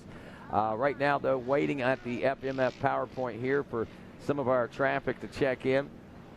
We've talked about some of these other classes and things of that nature. And one class that I do want to take a little bit more of a closer look at is that XC2 Pro-Am class. This one really turning out to be a little bit different flavor. You know, we talk about Noah Mickelson, and we sang his praises in the early part of the year, talking about his phenomenal championship run, making his way from the ATV Motocross National Championship scene into GNCC, and just really lighting the world on fire in that college class last year, and taking the championship, and then making the step up to the XC2 class in off-road, and the AMA Pro ATV class in the ATV portion of racing. Well, Mickelson, obviously, talking with him, says, you know, the speeds were fast in College A, but he didn't realize how much faster they would be to the Pro-Am class. He says, it's going to take me a few races to get up to speed. I got to get my conditioning level and my pacing level at that so that I can hang with these guys. And he says, when I get there, I think that I'll be able to turn in some decent results. And so far, Noah Mickelson, through these first 2 laps of racing, is showing very high promise today, as he's running only 17 seconds off the pace of Austin Abney. Brandon Owens another 9 seconds back in third. Drew Landers in the 4th place position, only 4.2 seconds back behind him. And rounding out the top 5, Ronnie Rush out of Pittsburgh, Pennsylvania. Kenny Schick in 6th. Tanner Walker in 7th of the class. Michael McAvoy is 8th. Dylan Walraven in 9th. And Charlie Dunn, the 3rd, rounds out your top 10. Something to point out, 25-29, 25-32, 25-30, 25-31. That's the lap times that those riders all turned on lap 2. Nearly identical lap times. So not a lot gained, not a lot lost for those riders as they continue to wage war here at the Lilly Family Farm in this 8th round of the Grand National Cross Country Championship here for the 2020 season. Going to be taking a summer break here, 2 months. Generally, we run 9 races before the summer break, but Lordy, we're just pleased and blessed to be able to be here with 8 rounds of racing under our belt at this particular point. But that also excites things up for the fall time when we return to racing in September. Things start to cool down, fall's starting to roll in, and racing action going to heat right back up. Oh yeah, Walker Fowler really making a statement here, losing 2 races, but already getting the whole shot and pulling away about almost a minute gap on the 2nd lap. So yeah, and here on lap 3, is that board running through there now? No, I think that is Hart, I think. Oh, was it? Okay. I'm not sure. Looked like a Phoenix Honda. I could be wrong there, but nonetheless, I know that Borich and Hart have been battling back there for that 6th place position. If you're watching our screen right now, top 10 overall, it does not list Chris Borich in there at 6th place, but Borich did check in the number 6th place, and I'll double check that on the main timing and scoring page as well. But yeah, Chris Borich checks in behind Adam McGill. It's got him at 6.6 seconds. You watch that physically on the racetrack, it might be a little bit closer than that. I know that Chris Borich's transponder has had some issues in tripping the transponder loop, and it could be just from transponder placement. Sometimes if they get those transponders a little close to the electronics of that machine, it causes them not to read, so they don't get scored electronically, but that's why we got backup scoring, so we can ensure that those riders get that. So after talking with the youth rider earlier this morning, Ryan Amancio from Fast Brats here on Racer TV, what seemed to be the general consensus of this morning's race? Well, to be honest, he was really, really nervous. When I interviewed him at the start, he didn't want to do it. He was a bit shy, and he just said he was nervous and he didn't want to really do it. So we tried to make stuff quick, and I think that that helped him a bit, because he got the whole shot by quite a bit, and charged him up a little bit, huh? Oh yeah. That went John Glotta Jr., by the way. Who was that? John Glotta Jr. He's doing good. Yeah, he's moved up to an 8th place position now, so he's working up through the pack right now. Well, no, he's still back in 9th place. Sorry about that. We're not counting Chris Borich on that screen right there. Is that our 10th place, or is that our leader in the XC2 Pro-Am? Is that Abney checking in yet? No, that's not. That might have been McGill. McGill's fallen back a couple of spots, and either that or I'm looking in the wrong place here.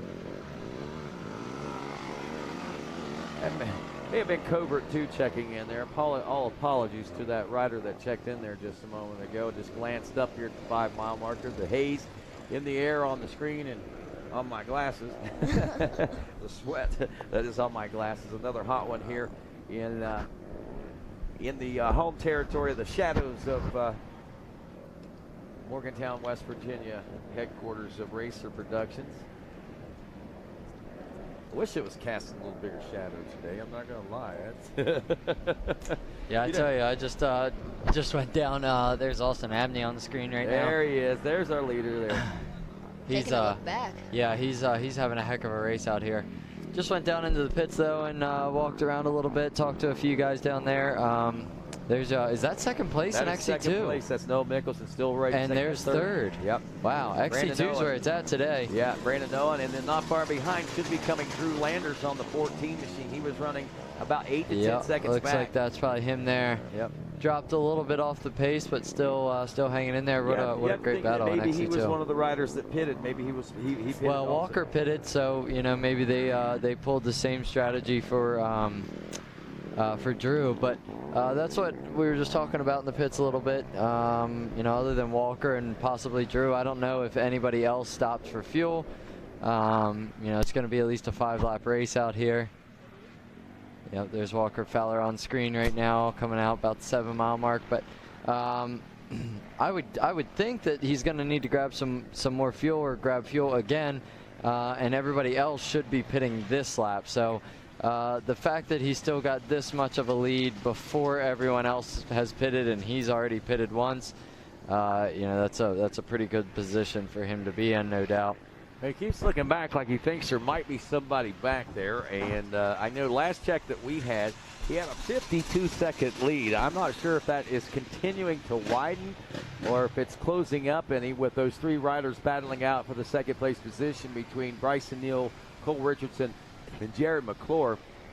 Taking a look at lap times, though, Walker Fowler turned a 23:49 that time around. Bryson Neal a 23:42, so only 7 seconds faster lap time than Walker Fowler, but he also made up a lot of time and a lot of ground on the racetrack out there and had to pass a few riders or pass at least a rider or two to get up into position, back into position there. So with saying that, and here in the last half of the race, and we know that Bryson's a hard charger, I have to wonder if maybe that gap is starting to close up a little bit, and that might be why why Walker might be keeping an eye out back there just to make sure he doesn't see him. Right, absolutely. There's Bryson right now. So I mean, he's man, dang, I meant to put a timer on these guys, but I missed it. At the finish line, they were 52 seconds apart, but after Walker had pitted and gotten 42. Back out at the end of Pro Row, where they're all pitting, Walker had a 42-second lead. So we'll see if we can get a time right now. I know we're close to the finish line, so we'll get an official time. But we'll see if Bryson was able to close in on that 42 seconds a little bit, or if Walker is either maintaining or even stretching it out a little bit.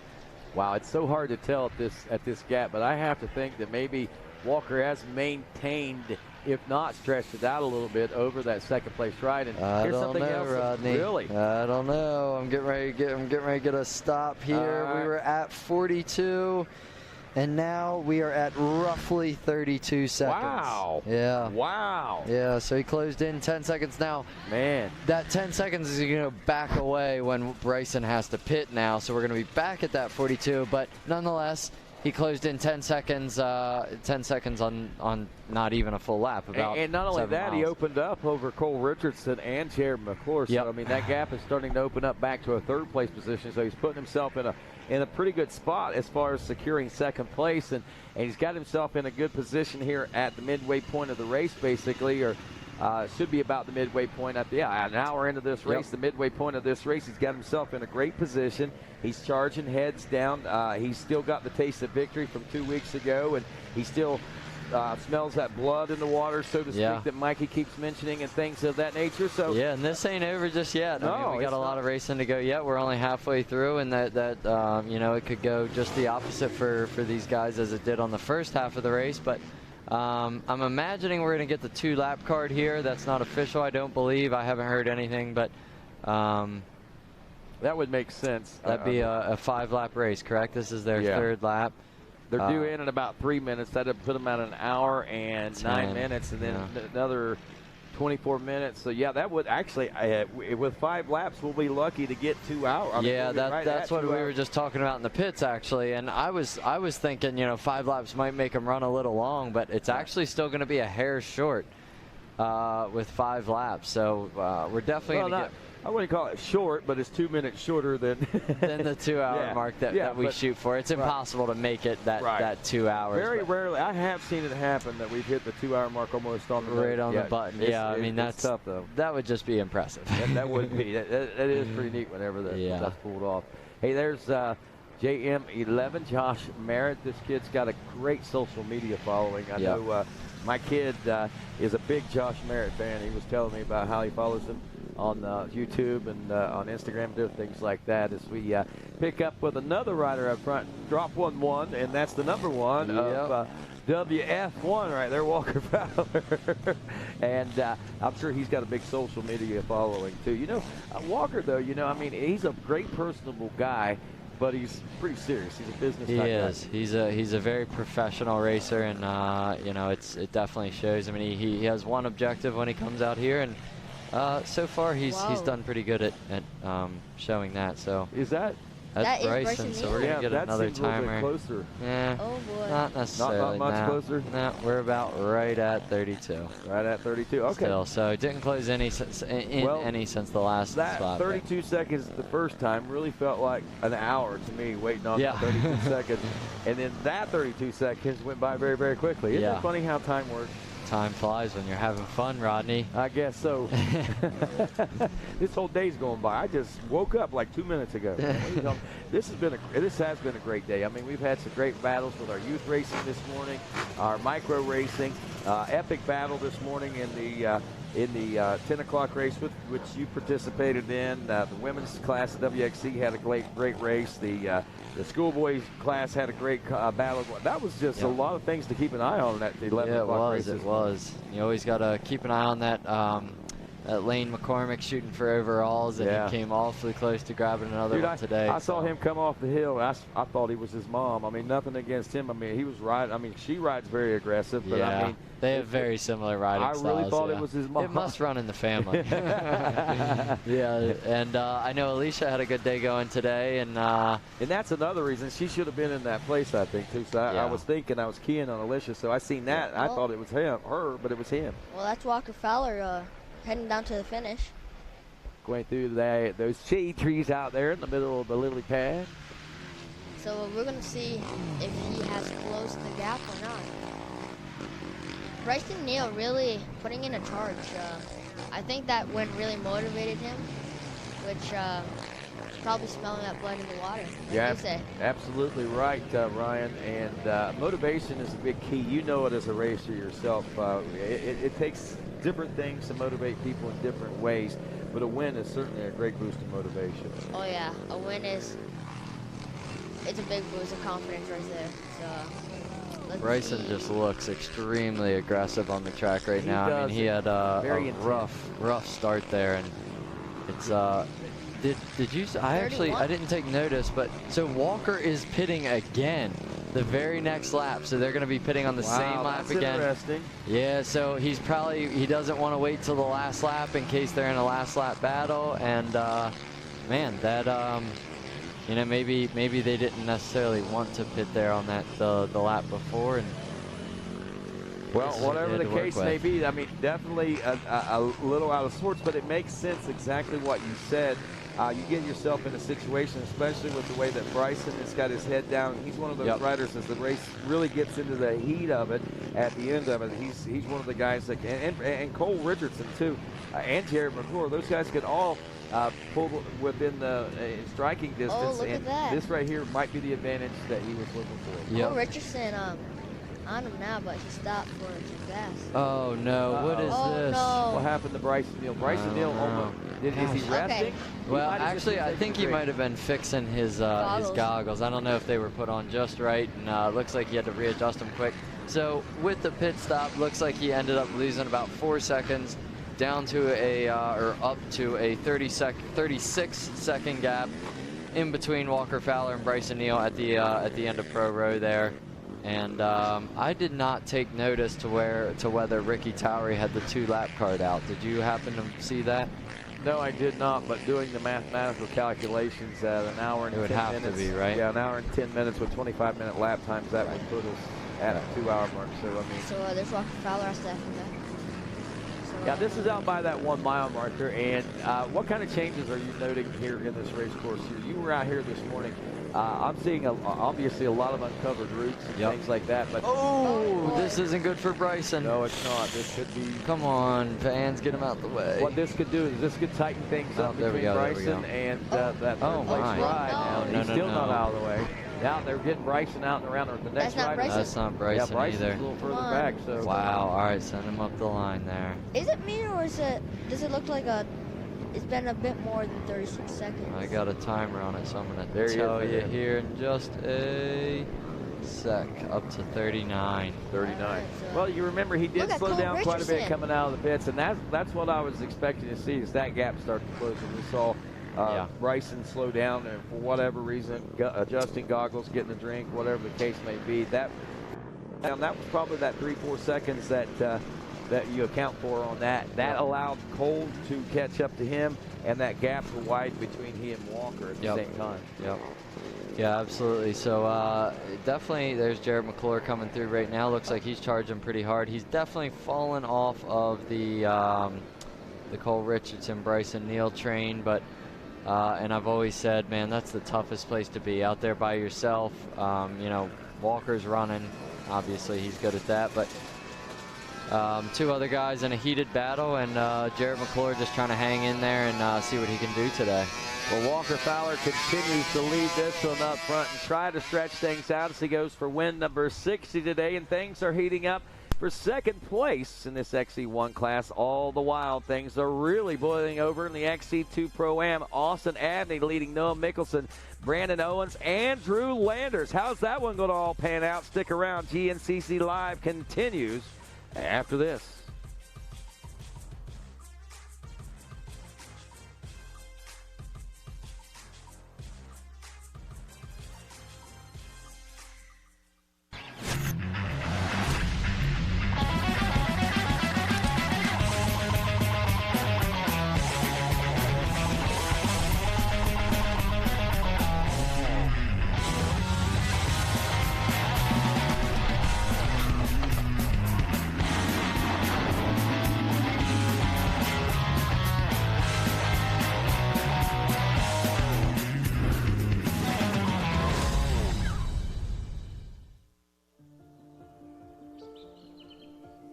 When you crave the canyon passes, rocky trails, rutted tracks, the podiums and personal records, it becomes part of you. The choice now is, do you become a wanderer or the wanderer? You just need to ride where you belong.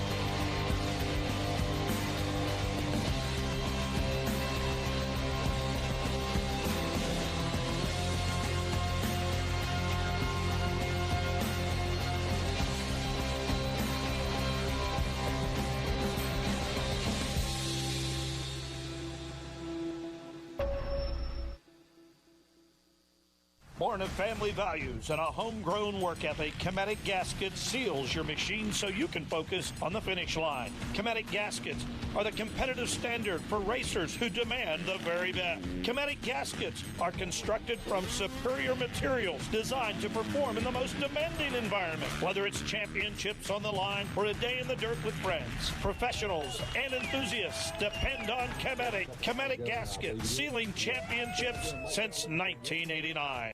The Yamaha GNCC University returns, calling all ATV and motorcycle off-road racers. Are you looking to hone your riding and racing skills? Want to learn hands-on with the best of the best past and current GNCC racers and champions? Then sign up for the 2020 Yamaha GNCC University, returning to Snowshoe Mountain Resort September 23rd through the 25th. We're bringing together Yamaha's ATV and motorcycle racing elites to instruct in-depth courses on fundamentals of racing and riding. During the Yamaha GNCC University, students will participate in lectures about sportsmanship, training, proper nutrition, and mental preparation, along with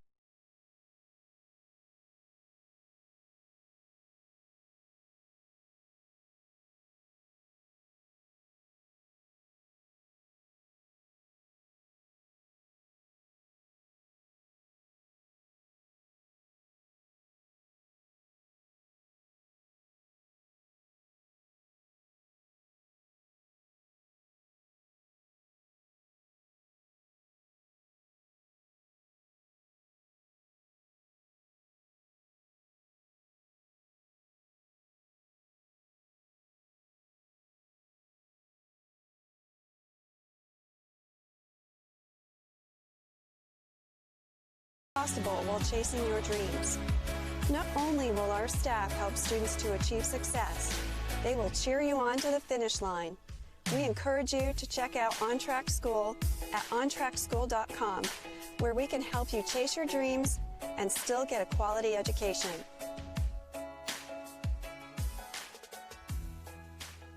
We are American motorcyclists. We are members of the American Motorcyclist Association. Racers, fans, and crew. We come together for this sport we love, to race together, to grow together. We start young and not so young. We race motorcycles and ATVs. We become friends, we become family. We compete for weekend bragging rights and national championships. We make memories on the toughest off-road courses in the country and on the best motocross tracks in the world. Some of us aspire to the speed and poise of road racing or the fierce competitiveness of American flat track. And we honor our greatest champions in the AMA Motorcycle Hall of Fame. Through it all, we cheer. We win and we lose. We are racing. We are the AMA. Race with us. Be part of the greatest sport in the world. Be an American motorcyclist. Join us today at www.amajoin.com/join-now.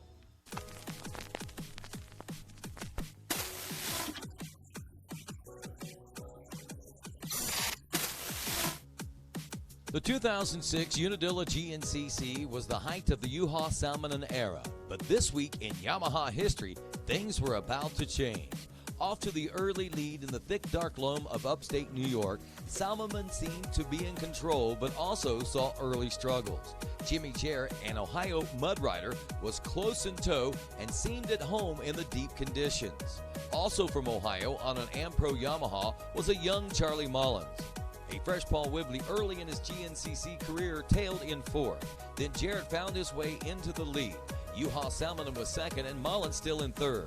Lurking in the background was upstate New Yorker and Yamaha rider Nate Caney. Caney, who had bragged his talents in the harsh New York conditions, had taken his Yamaha to the lead by the end of lap number 2. Moving into second was fellow Yamaha rider Charlie Mullins, with Solomon falling to third. The Axeman chopped his way in fourth place as another young up-and-comer, Justin Williamson, piloted his YZ into fifth. Up front, Caney charged ahead, amassing a near 1-minute lead over the field, with Solomon moving back into second place and Mullins falling to third. As this day wore on, the conditions wore on the riders. The deep New York conditions, the mud, the rocks, the roots, they became the biggest obstacle on the racetrack. And the upstate New Yorker was able to handle every inch of every mile that was thrown at him that day. It was a historic day that day for Nate Caney, as not only did he take his first ever GNCC racing win, it would be the first of 2 for that season alone, and the first of 5 throughout his GNCC racing career. And that's this week in Yamaha history.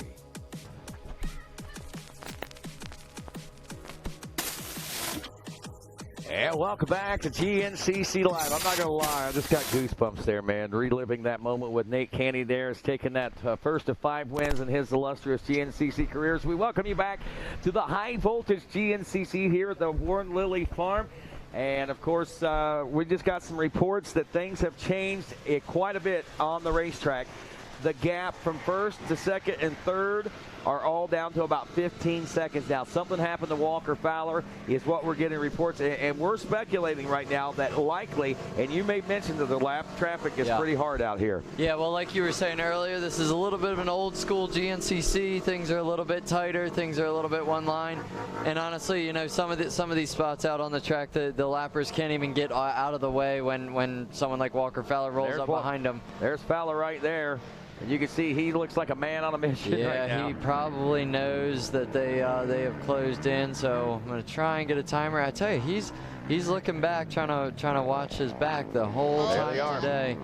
There we go. We got a little bit of a timer on him. So we were at 39 or no 39? Yeah. 39 seconds.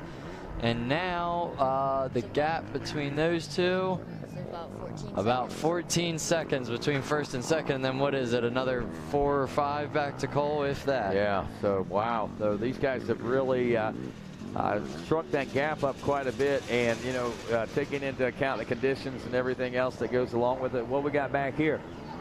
Lappers. Yeah, that's all lap traffic there.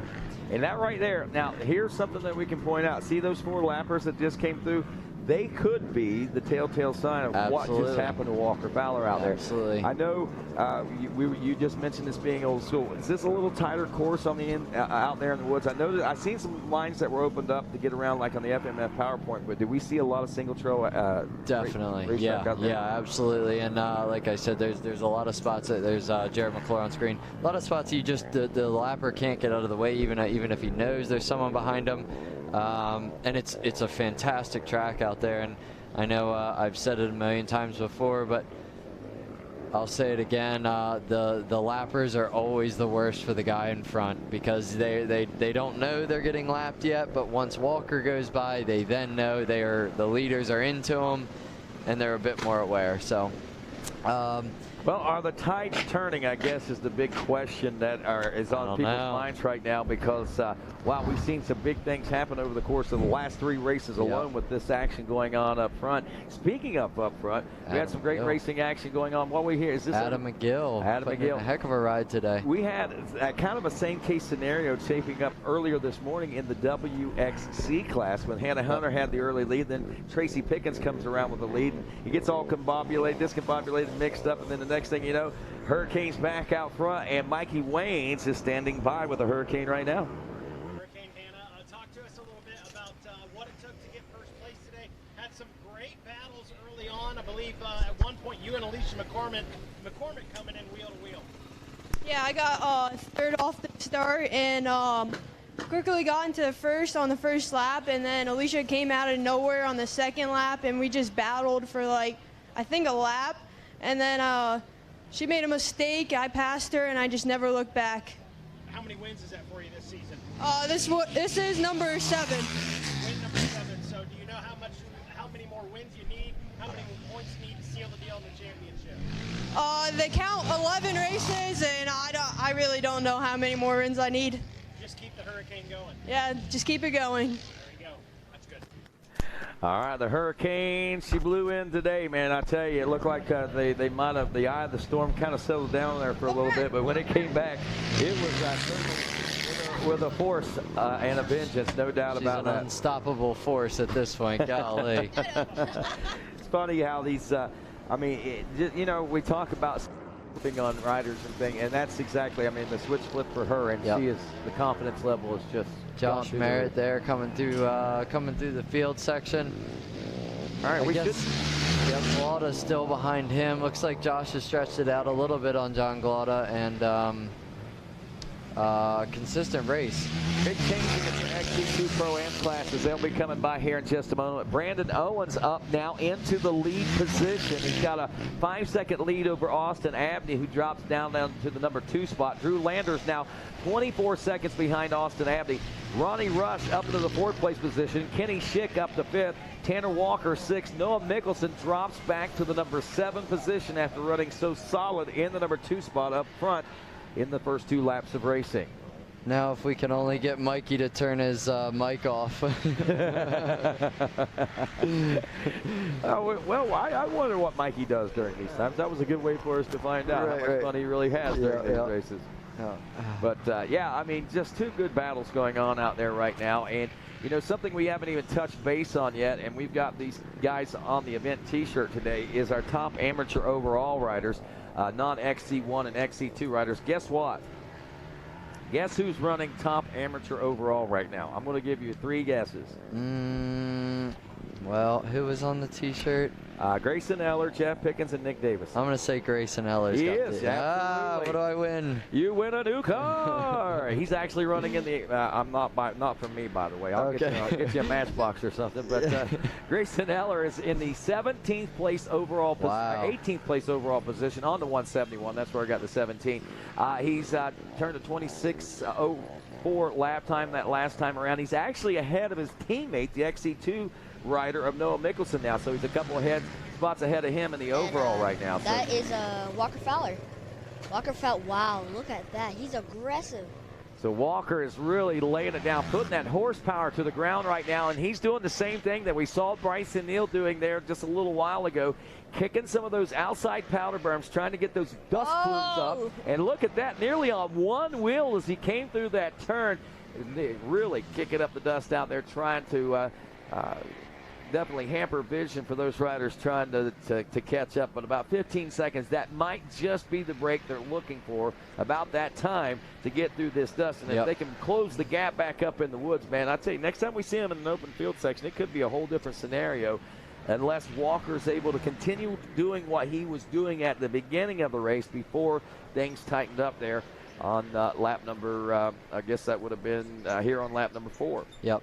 Now I can only imagine. I mean, it's definitely a possibility that Bryson has closed in on the gap on Walker, but I'm sure that it was an outside force, a lapper or a mistake or something. Yeah. So it'll be interesting to see. Now that Bryson got it down to 15 seconds, and I didn't start my clock there, but. Man, Walker, if he's able to hold it at 15 seconds. Yeah, Walker is just riding. I mean, again, even with the gap closing, he's just, we talk about the aggression, but it's not the aggression that is so impressive to me. It's how fluid he looks with the aggression that he's putting forth.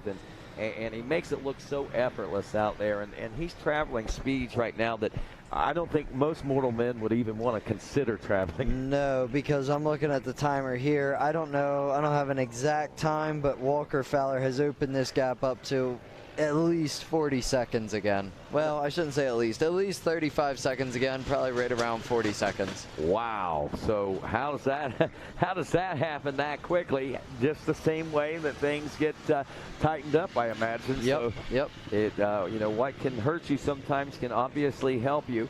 And being in the right position in the right place at the right time. Remember, I mentioned those 4 or 5 lapped riders that came through that could have been the telltale sign.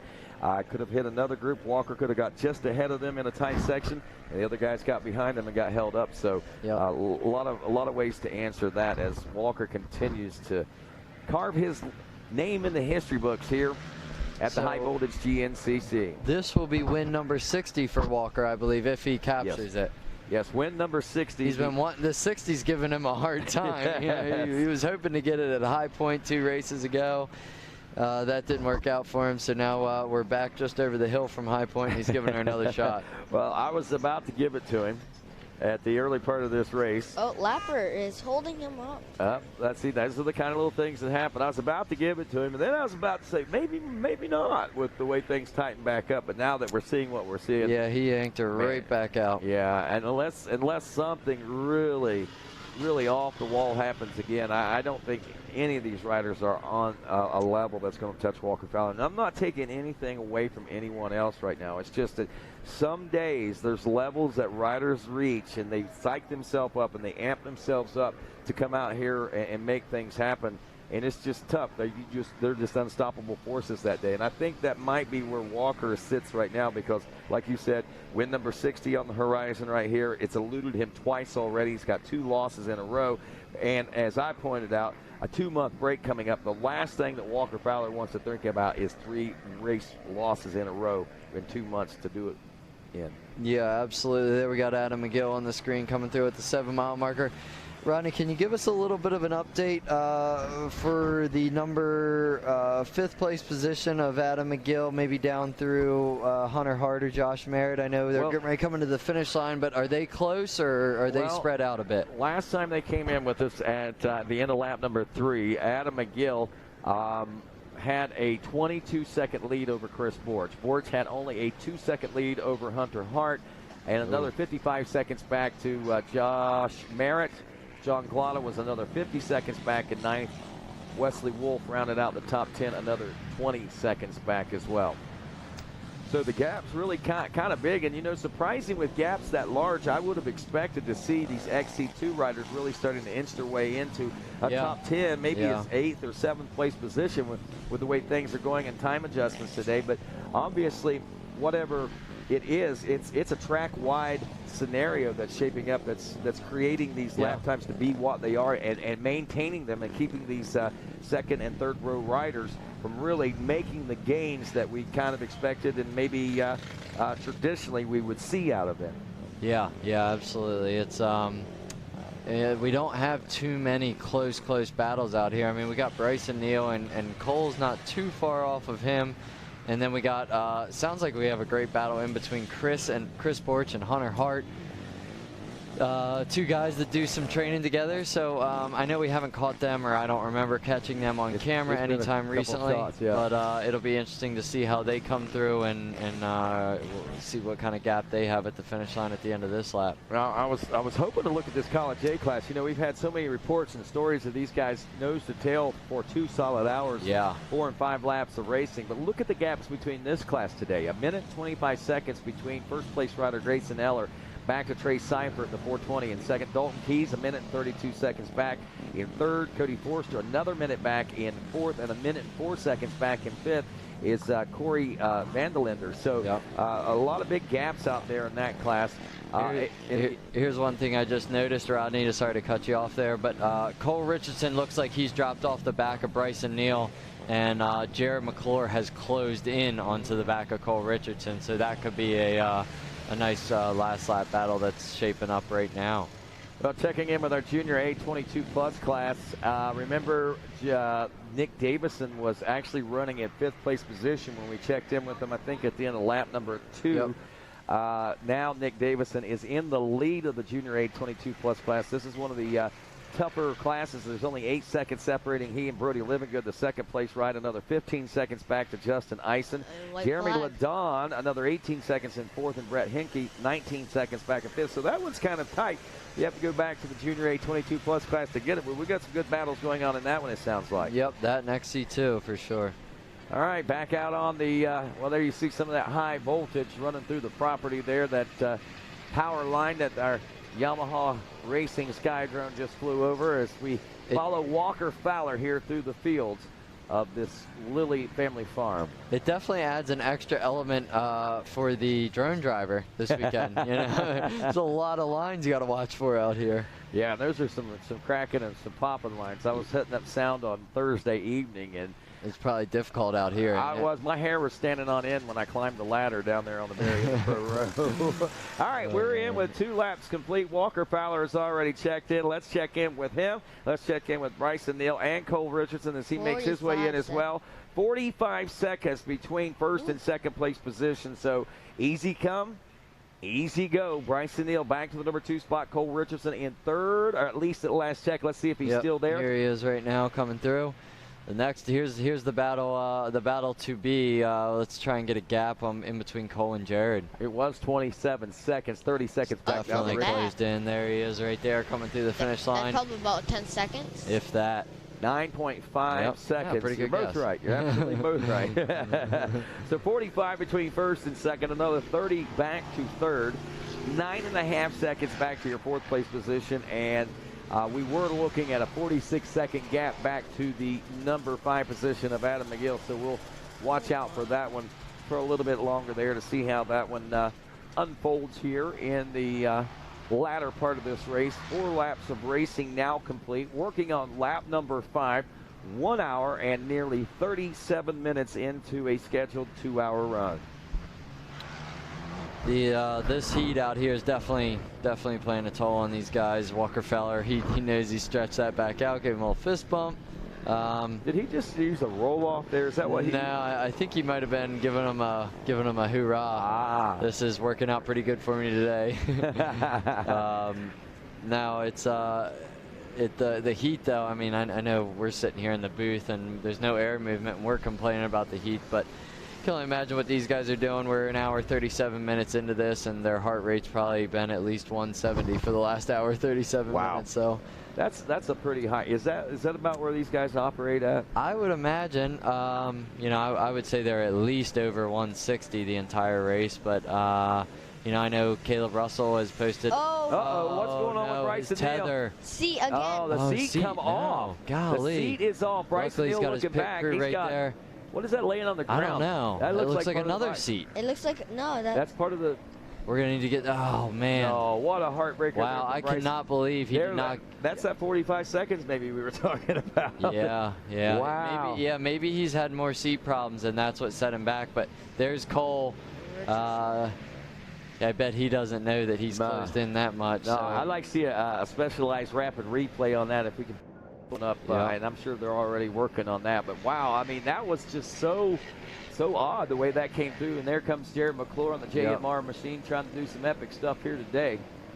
Yep, Cole stretched out that lead on Jared about 2 seconds there from the finish line to where we are right now. So Cole ain't giving up just yet. Here it is, a specialized rapid replay. Yep, there it is. And what's that other thing that fell?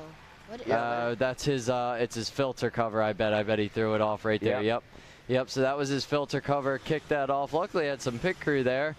Dang seat has given him some real troubles today. Yeah, so filter cover is off. Now, what is that going to mean as far as the rest of the day? Obviously, not a lot of time left in the race, but still a lot of dust out there in the air. Yeah. I mean, he's not following anybody too closely. So, and we're towards the end of the race right now. So I imagine he's going to make it through okay, and make things happen. Look at that. Fresh squeezed lemonade. Did you get that down there at Beck's? Yeah, man, I tell you, if you haven't tried Beck's, they've got a variety of great stuff. The Beck's Big Burger, the Belly Buster is what I like to call it. They got the hog fries down there. They got fresh squeezed lemonade. That's good stuff, Mercy too. sakes alive. So head on down to Beck's. 2 great locations at either end of Vendors Road. There's the 521 of the Gator, Adam McGill. Good solid ride for him today. No big splashes of brilliance, but nothing really detrimental to his racing career. He's just had a good, solid 5th place position ride all day long. Yep, absolutely. He's definitely had a good day and good consistency. There's Chris Bortz coming through. So I guess he has gotten shaking Hunter Hart off his back, correct? Hunter Hart's still behind Chris? Yeah, the last time we checked, he was only 2 seconds behind him. Now at this check, they checked through 20 seconds was the gap between so Hunter he stretched that out big time. And what's the gap in between Adam McGill and Chris Borch? 18 seconds. Right now. Oh, wow. 18 seconds. So we could possibly see a battle for a 5th spot this last lap. But, he's only turning a 4-second faster lap time. 25:02 for Adam McGill, 24:58 for Chris Borch. So no really monumental gains being made there. 4 seconds is a lot, but when you start looking at another 20 seconds when you on need to top, make 24 seconds ain't going to cut it. Yep, that's it. You got to find a little bit more juice than that. I'm pretty sure now the gap's going to be about a minute from Walker to 2nd. Yeah, he's definitely seems to be stretching it out a little bit. How about XC2? Do we have any of those riders in just yet? They're getting ready to check in here in just a few moments. I'll tell you what, we'll check in with the XC2 coming up here in just a few moments as they are due in anytime. In the meantime, right now, out front, it's Walker Fowler. Bryson Neal getting passed by Cole Richardson after some seat issues out there. Heartbreaker for him, and Man, I tell you, spelling disaster for everybody else, but it sure helps Walker out in his bid for win number 60. Will he be able to make it happen? And what's happening back there in that XC2 Pro AM class? Stick around to find out as GNCC Live continues after this.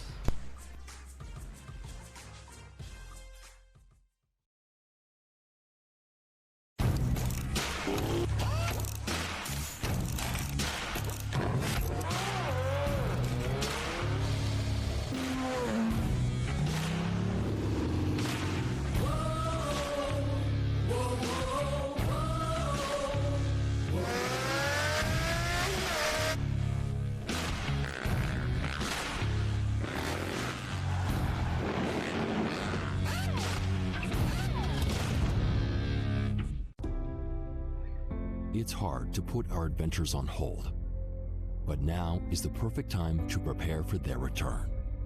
AMSOIL has your back with fast, free shipping, and ordering has never been easier. Just look up your vehicle, select your product, add an oil change to your cart, and check out. Spend $50 on AMSOIL products and shipping is on us. Order now at AMSOIL.com. Even when you're the best, you never stop striving to be better. With over 40 years of experience in motorcycle sales and service, we know racing.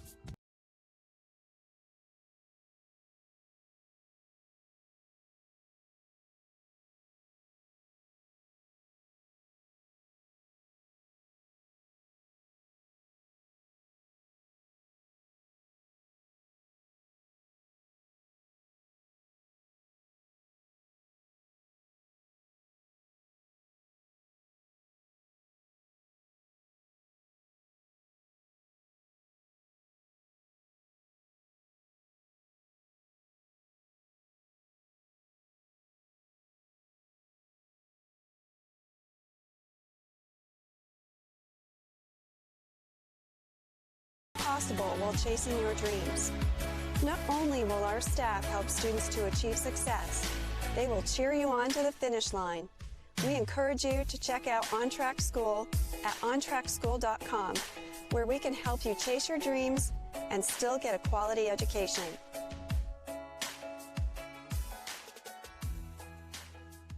Yamaha GNCC University returns, calling all ATV and motorcycle off-road racers. Are you looking to hone your riding and racing skills? Want to learn hands-on with the best of the best past and current GNCC racers and champions? Then sign up for the 2020 Yamaha GNCC University, returning to Snowshoe Mountain Resort September 23rd through the 25th. We're bringing together Yamaha's ATV and motorcycle racing elites to instruct in-depth courses on fundamentals of racing and riding. During the Yamaha GNCC University, students will participate in lectures about sportsmanship, training, proper nutrition, and mental preparation, along with hands-on skills and drills designed to improve your riding and confidence in a variety of terrain and situations. Reservations are on a first-come, first-served basis with limited openings, evenly split between the disciplines. For more details and to register, call Snowshoe Mountain Resort at 877-441-4386. We look forward to seeing you at the top of Snowshoe Mountain, then on top of the podium.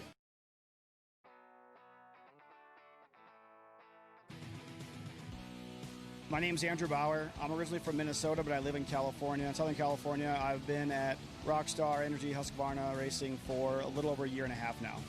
So I grew up racing motocross. I didn't really start racing until teenager years because I didn't want to get hurt playing baseball, so I stayed out of it for a while. I've been around it since I was a little kid because of my father. Growing up, I did do some amateur nationals. I was fortunate enough to actually be at one where I got to see Zach race an amateur national along with some other factory guys. But I mean, I raced, I got to a certain level. Actually, my first pro rider was Alex Martin, who I actually raced against him and Ryan Dungey in Minnesota. I mean, granted, they both really beat me badly, but I grew up with some of these guys. So like, I've met Zach before and I've knew him beforehand a little bit, but it's nice to see where some of these guys have progressed to that I've been able to watch growing up racing, not alongside, but at the same races as them. So basically, I got a phone call from Timmy that Zach was going to fill in on Trevor's bike for this round of GNCCs. So we quick made a scramble between the whole shop, the entire team. We all got together. We boxed a bunch of stuff up, sent him out a rear wheel, the oversized tank, our triple clamps, some different foot pegs, stuff for Zach to build his practice bike up to get ready for this race. So he's actually been riding a very similar setup to what we have here on Trevor's bike. He's actually running the exact same suspension setup as Trevor for this. Just a few minor clicker adjustments here and there, but for the most part, this is the Trevor setup, but Zach is going to race on it. You know, GNCCs, we don't really prepare anything specific for rain for the most part. We will do some filter adjustments depending on if it's wet, if it's a little bit wet, if it's muddy, if it's dry. We do some filter changes that way, but for the most part, it's pretty straightforward. We stay to a consistent build, so when these riders go home and ride their practice bikes, it's the same build as when they get to the racetrack.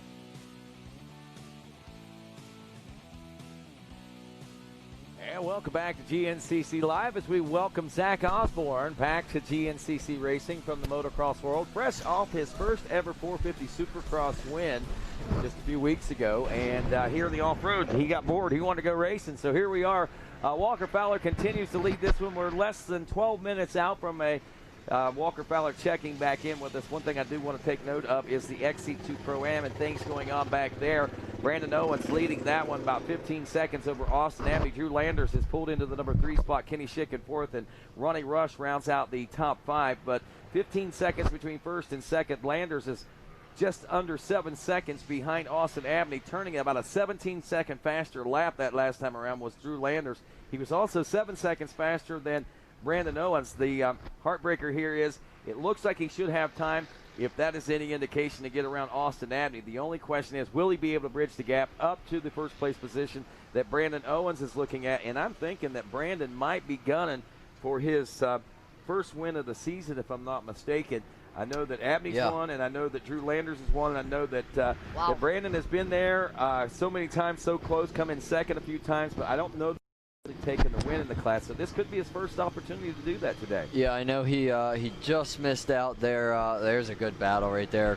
Cole's pretty close to Bryson, but Jared is right on the rear tire of Cole.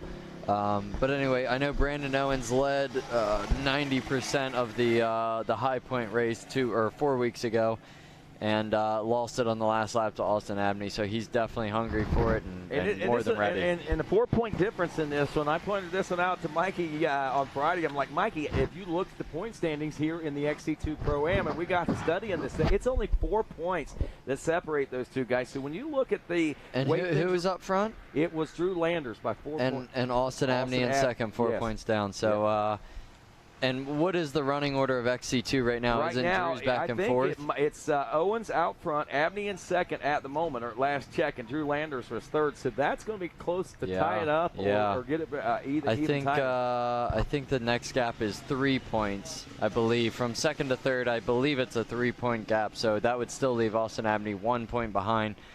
But if he could squeeze back by Brandon Owens and leave Drew in the third place spot, that would definitely catapult him into the number 1 spot. No doubt. Certainly tightening this XC2 Pro-Am Championship up. The Indiana boy is really starting to come on here in the meat of the season. That last half of the championship is going to be a barn burner between these 2 and 3 riders, and I still keep blowing Brandon horn there, because I say that he certainly has got a lot more to show us on his Pirate MX back ride.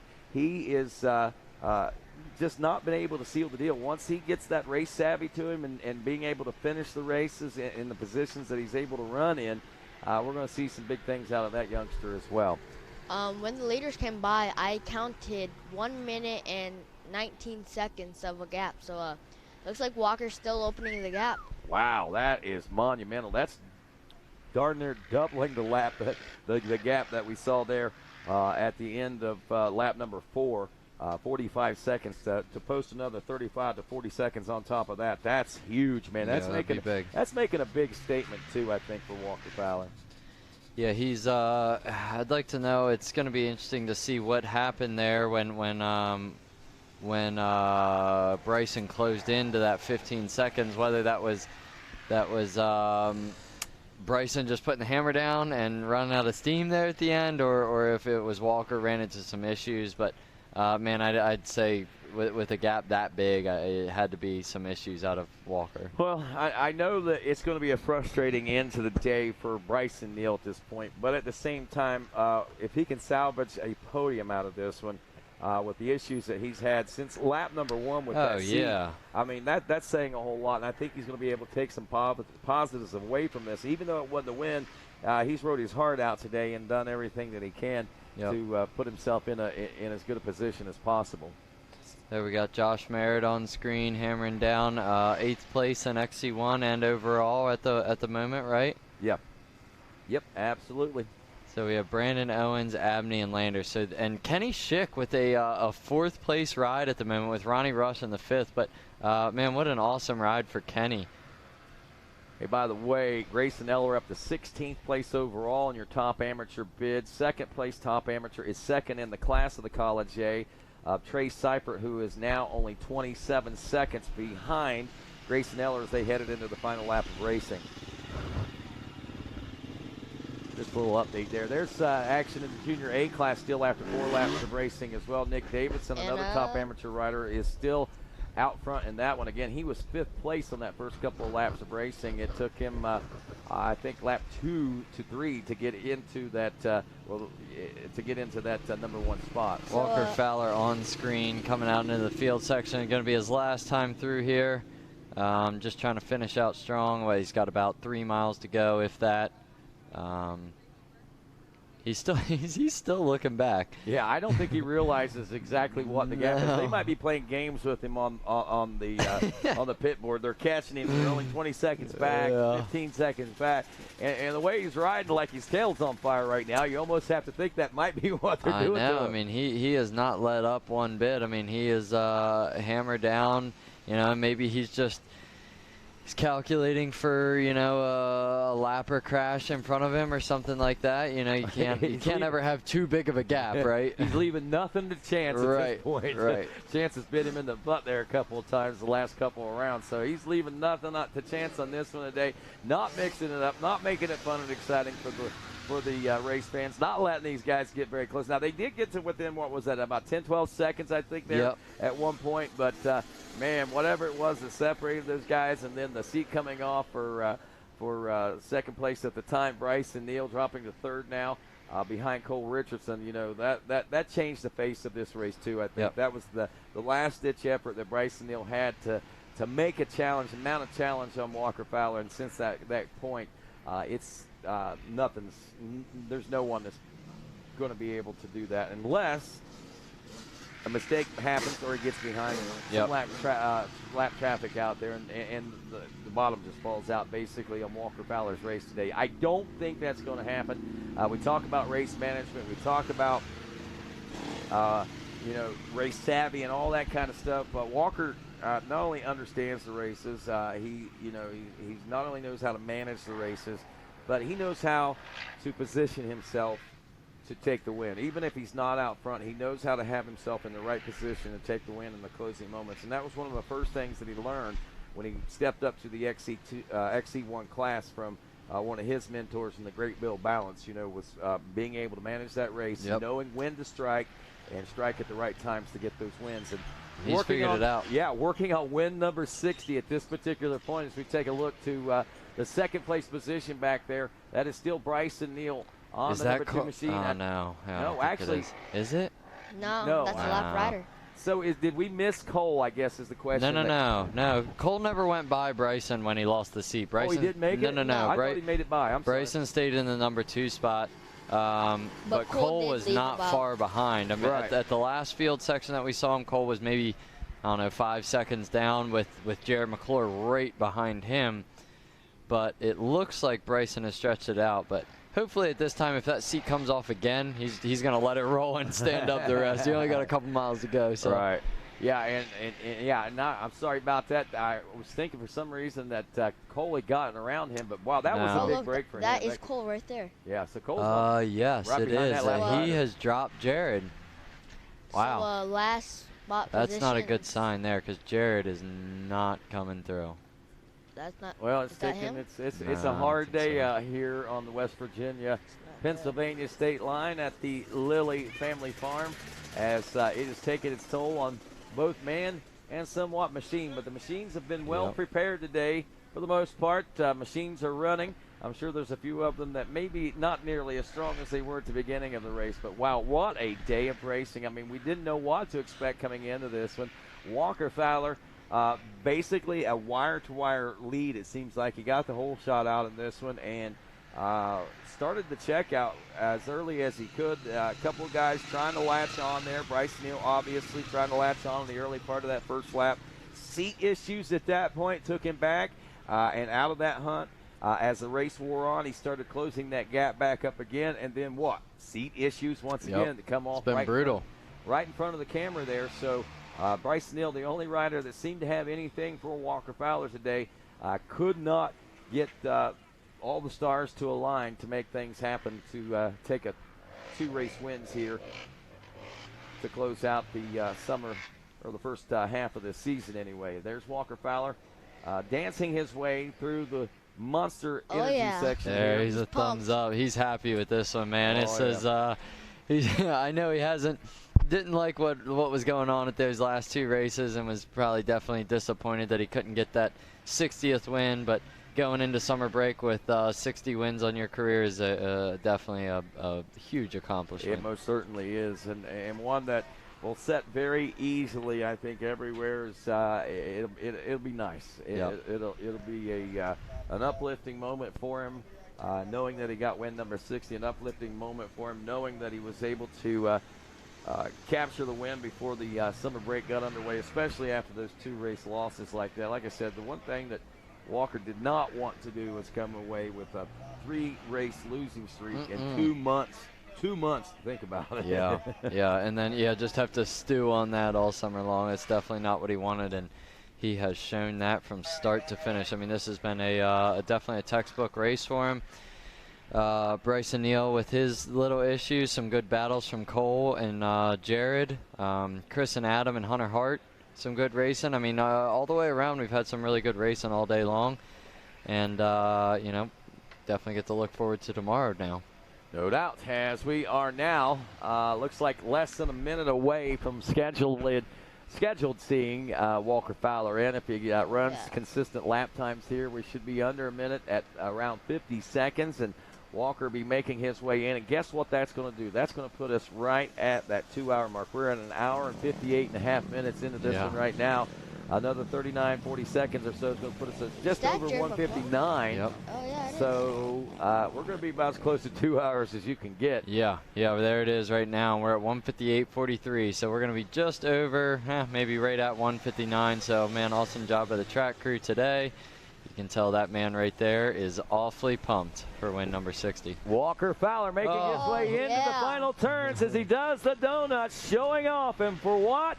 This right here, win number 60, as Walker Fowler does it here in the GNCC. It's the high voltage. 1 year ago, he captured win number 50, which was a monumental a moment in his career. Of course, got some commemorative coins and everything that was passed out courtesy of that. And then here we are a year later, Walker Fowler now taking win number 60, and one that I'm sure he was wishing was win number 62 at this particular point in the program. But regardless, just a phenomenal career for this youngster, beginning his winning ways all the way back, I believe, in 2011, 2012, somewhere around there. Right around there. He was an time ago. XC2 Pro-Am rider, did it at the Rock Run GNCC, a couple of hours from where we are right here, right now. But from that first win to this right here, it's hard to believe the road that young man has traveled over the course of those years. You can tell Walker Fowler, he is pumped. With you see him punching his bar pad there. He was jazzed up about this one. It was a big deal and for them. Taking away the second place position, and this is one that you got to be amped up on. It's not a win, but Bryson Neal taking the second place position, and with the hurdles that he had to cross here today, certainly may not give him championship points, may not give him the win in the win column, but what it does is it's certainly a win as far as the race day is concerned to be able to finish that solid in second place, knowing the uphill battle that he had basically from lap number 1.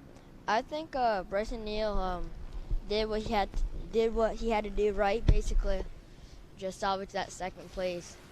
1 hour, 59 minutes, and 4 seconds is what we're going to call this race officially for your winner, Walker Fowler, or unofficially, but that's what we're looking at right now. 1 hour, 59 minutes, and 4 seconds, just under that 2 hour mark. 5 laps of racing, as my good friend here to my right, Landon Wolf, pointed out. Hats off to the track crew on another stellar job of putting together not only a great raceable track, but one that, wow, you couldn't have asked for any better length. You couldn't have planned it any better, ha ha ha, which is what they try to do each and every week. And it works out in huge dividends for Walker Fowler as he rolls back to the pits. He'll be finding Mikey Waynes here in just a few moments with a fresh microphone ready to talk about today's racing action, as we'll congratulate him on that and the celebrations that'll be getting underway. We'll be talking with also the number 2 of Bryson Neal, Cole Richardson, checking in the number 3 spot, 16 seconds behind Neal. Jared McClure another 8 seconds back in the 4th place position. Adam McGill was running about 1:15 down in the number 5 spot, so we'll see whether or not that's going to change much for him, as Fowler seemingly on a victory lap right now, as he, I'm sure, is reflecting on 60 wins at this particular moment. That's such a monumental feat in anybody's career, and you look at the big picture here. See you, Brandon, or Landon, thank you very much. When you look at the big picture here for Walker Fowler, 60 overall wins, that is huge. And for any rider, that moves him up. Not only does it secure, obviously, the 3rd place position in the ATV records, but when you look at the overall records right now, it would be Chris Borge with 75. Then I believe Barry Hawk would have 68 wins. Then with 67 wins is Bill Balance. That would put him in the 3rd place overall as far as overall wins is concerned. And now 4th place on the overall wins chart is Walker Fowler, when you add the motorcycle riders in there as well. You also got, though, Caleb Russell in there at 66 wins. So basically, actually, he's top 5. He's one of 3 ATV riders in the top 5 overall with the motorcycles.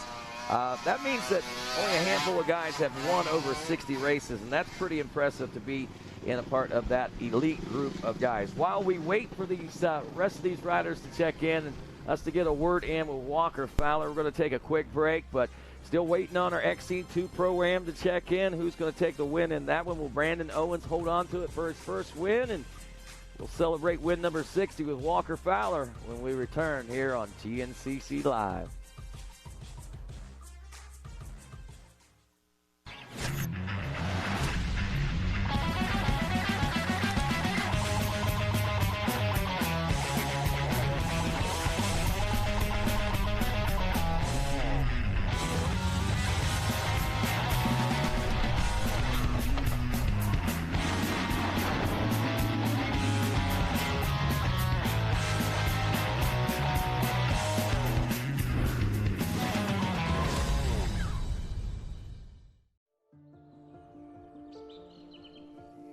When you crave the canyon passes, rocky trails, rutted tracks, the podiums and personal records, it becomes part of you.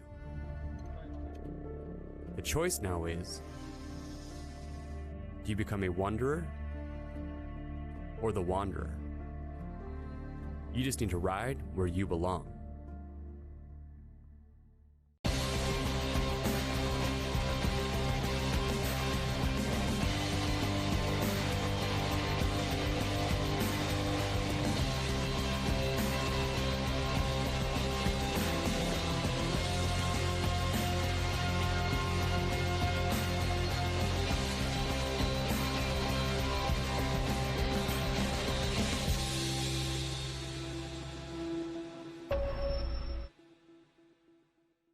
Born of family values and a homegrown work ethic, Kinetic Gaskets seals your machine so you can focus on the finish line. Kinetic Gaskets are the competitive standard for racers who demand the very best. Kinetic Gaskets are constructed from superior materials designed to perform in the most demanding environment. Whether it's championships on the line or a day in the dirt with friends, professionals and enthusiasts depend on Kinetic. Kinetic Gaskets, sealing championships since 1989.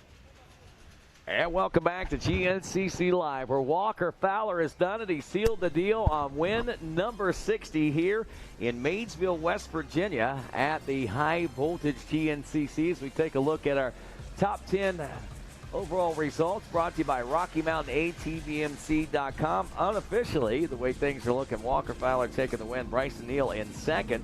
Cole Richardson in the number 3 spot.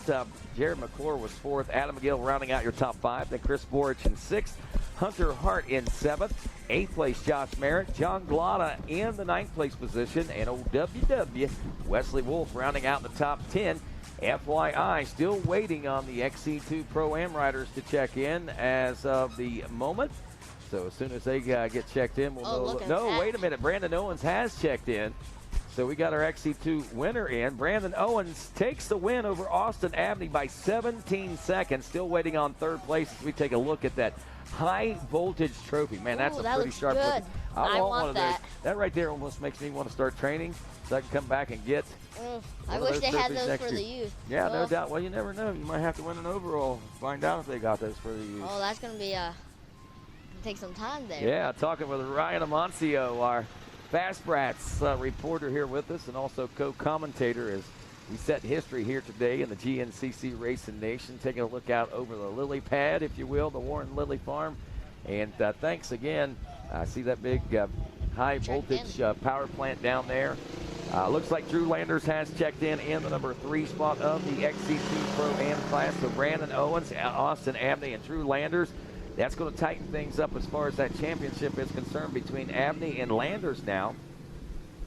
So pretty interesting things going on as far as that is concerned as we ready our riders for their winning speeches, as we'll go to the specialized winners circle here shortly with Mikey Waynes to talk about things down there. And Mikey, I got to tell you, you spent a lot of time down there in the pits, man. I know that there was a lot of folks sitting on the edges of their seats. We saw a lot of changes in this race today with that gap shortening from a plus 40-second gap down to 15 seconds, and then almost instantly back from 15 seconds to a 45-second gap.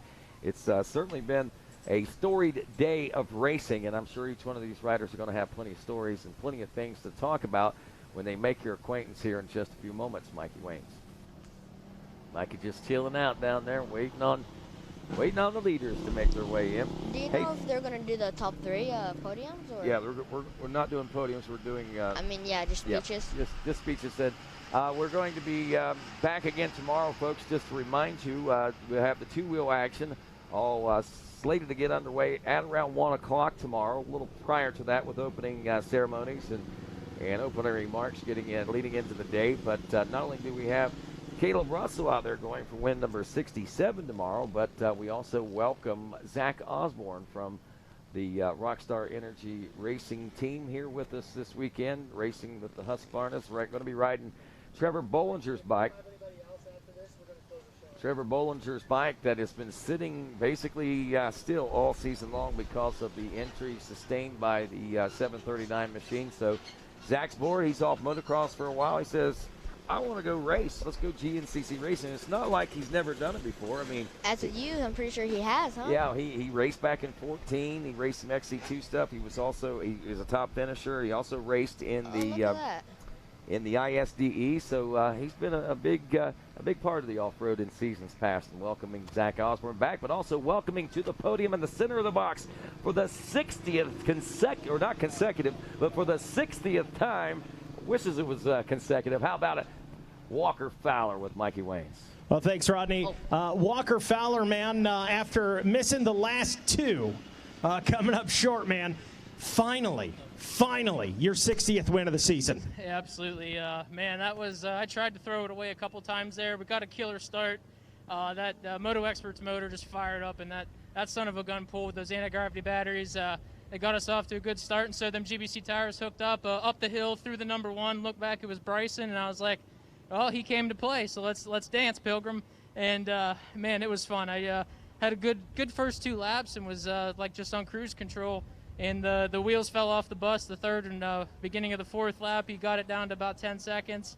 You know, when you're used to not having anyone that close behind you for a while, you know, 10 seconds seems like he's on your grab bar. So I got my head out of my rear end and I said, you know what? You didn't come here to get beat again. You promised to win last race and you failed. So let's not do that again. And man, I don't like not keeping promises, and I hate losing. So like I said, I finally just thought about what I needed to do, get the job done, and I'll be damned we got it done. You absolutely did, man. So talk to us. I don't think coming into this one anything was going to stop you from going into summer break without winning at least that last round going into it. So what was the mindset for you coming into this one, knowing you did drop the last 2? I just remembered how upset I was after the last Pennsylvania round. I was not pleased with my performance. Cool Richardson rode a hell of a race. Like I said, I messed up bad, and I hated getting beat there. Last race, kind of had some mechanical things go on. I didn't ride a great race either, and you know, basically the mechanicals were my fault. Just kind of overriding the machine, and ended up, you know, breaking some stuff, and had to salvage a 2nd place. And Bryson rode a heck of a race and was able to stay right there. Today, I knew I had to minimize mistakes, which I didn't do, but I made up for it where I could. And like I said, I was not going into summer break without getting number 60. The monkey's off the back. It was just as hard as 50, and I bet 70 is going to be just as hard. So you know, these guys, strong competition. Our XC1 Pro class is just phenomenal. It's awesome to watch. The fans, I mean, you're watching 7 of, you know, the best ATV racers, all capable of a win, arguably the top 10. It's awesome. It's a really cool part of history to be a part of.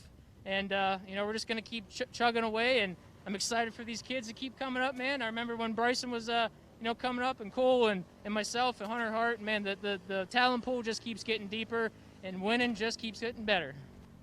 Well, big congratulations there, folks. That is Walker Fowler taking the win here today at the High Voltage GNCC. Hey, Ma, look, I made it. It's win number 60. Congratulations to you, Walker Fowler. Even though they weren't 60 consecutive, 60 big wins, man. It goes back all the way to the Rock Run GNCC as he was an XC2 rider, finishing overall time-adjusted win. So many years ago. Who would have knew that was setting him on a path to this kind of greatness? Right now, as we said, one of the winningest GNCC racers of all time. Top 5 when you combine both motorcycles and ATVs. So that right there is a whole lot to be proud of. Let's head back down to the podium where Mikey Waynes is standing by with our 3rd place finisher. Okay, Mikey Waynes is not standing by with our 3rd place finisher. He will be in about 15 seconds. I guess they had to switch things out, getting a few photos and stuff with Walker Fowler down there. We're sanitizing our microphone and trying to make things and keep things safe here for us under the circumstances and situations, as we have had an amazing run here today at Maysville, West Virginia. And wow, what a great explanation point to the midway point of this season. As we said, round 7 was the halfway point. We're headed into the home stretch as far as that goes, but we got 2 months before we get back to the racing action. So these guys have got a lot to think about. And I have to think also today that our 2nd place finisher, who is making his way down to the podium also, has left a lot out there on the table today with the seat issues and things of that nature, coming off of the win a couple of weeks ago. I know this is going to do nothing but fuel him for the next coming months. And to talk a little bit more about that, we head down with Mikey Waynes. Thanks, Rodney. Down here with Bryson Neal. Bryson, a 2nd place finish today. I can tell by the body language, and I can tell by what was going on out there today, you're not happy. Oh, dude, that one sucks. You know, I got the start I wanted. 2nd into the woods, right behind Walker. You know, 1st lap, we was checking out. Me and him was rolling good, 1-2. I kept him in my sights the whole time. We got to the 8-mile marker, and my seat came off. And my seat came off 3 times during the race. I hit 2 trees. Man, I went all the way back to 4th on the 1st lap whenever I was behind Walker. when my seat fell off the first time. And, dude, I felt like I was the fastest guy out there today, and I'm pretty bummed about it because, dude, I felt great. I wanted it today. I wanted to get another win. I'm hungry. I'm riding good. My stuff's working great. God, I'm super bummed about that one. I caught him at the end of the 4th lap. I had him like 10 seconds. I was in his dust, tracking him down. I felt great, and man, my seat came off again. It's just a bummer for sure, part of it. But man, it's just good to know that I'm feeling good. You know, I got what it takes. I got the speed. I got the fitness. Starts are there, and we're looking forward to hopefully get back to the last 5 rounds after the summer break and getting us some wins.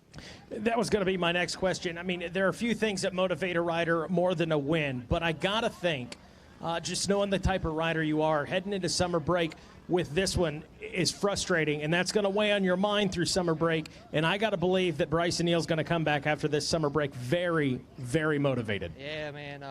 Like I said, these last 2 races, I flipped the switch. I've been riding good. I finally figured my stuff out, figured my program out 100%, and I'm feeling great. And we're ready to go at this summer break, not take no time off, stay at it, and come out the last 5 rounds, get some wins. There you go. No time off. There you go. Second place finisher, Bryson Neal. Wow, and just as anticipated, a heartbreaker there for the Bidwell Bullet, but one that he takes some positives away from this race day with at the same time, I think, knowing that he had the speed, he had what it took, but he just didn't have the luck and couldn't keep it all together to get that second win in a row and keep Walker Fowler at bay today. So walks away with a smile and hopes for better things in the upcoming 7 rounds, huh, Ryan? Oh, yeah. Well, I'm going to say something that's off that topic.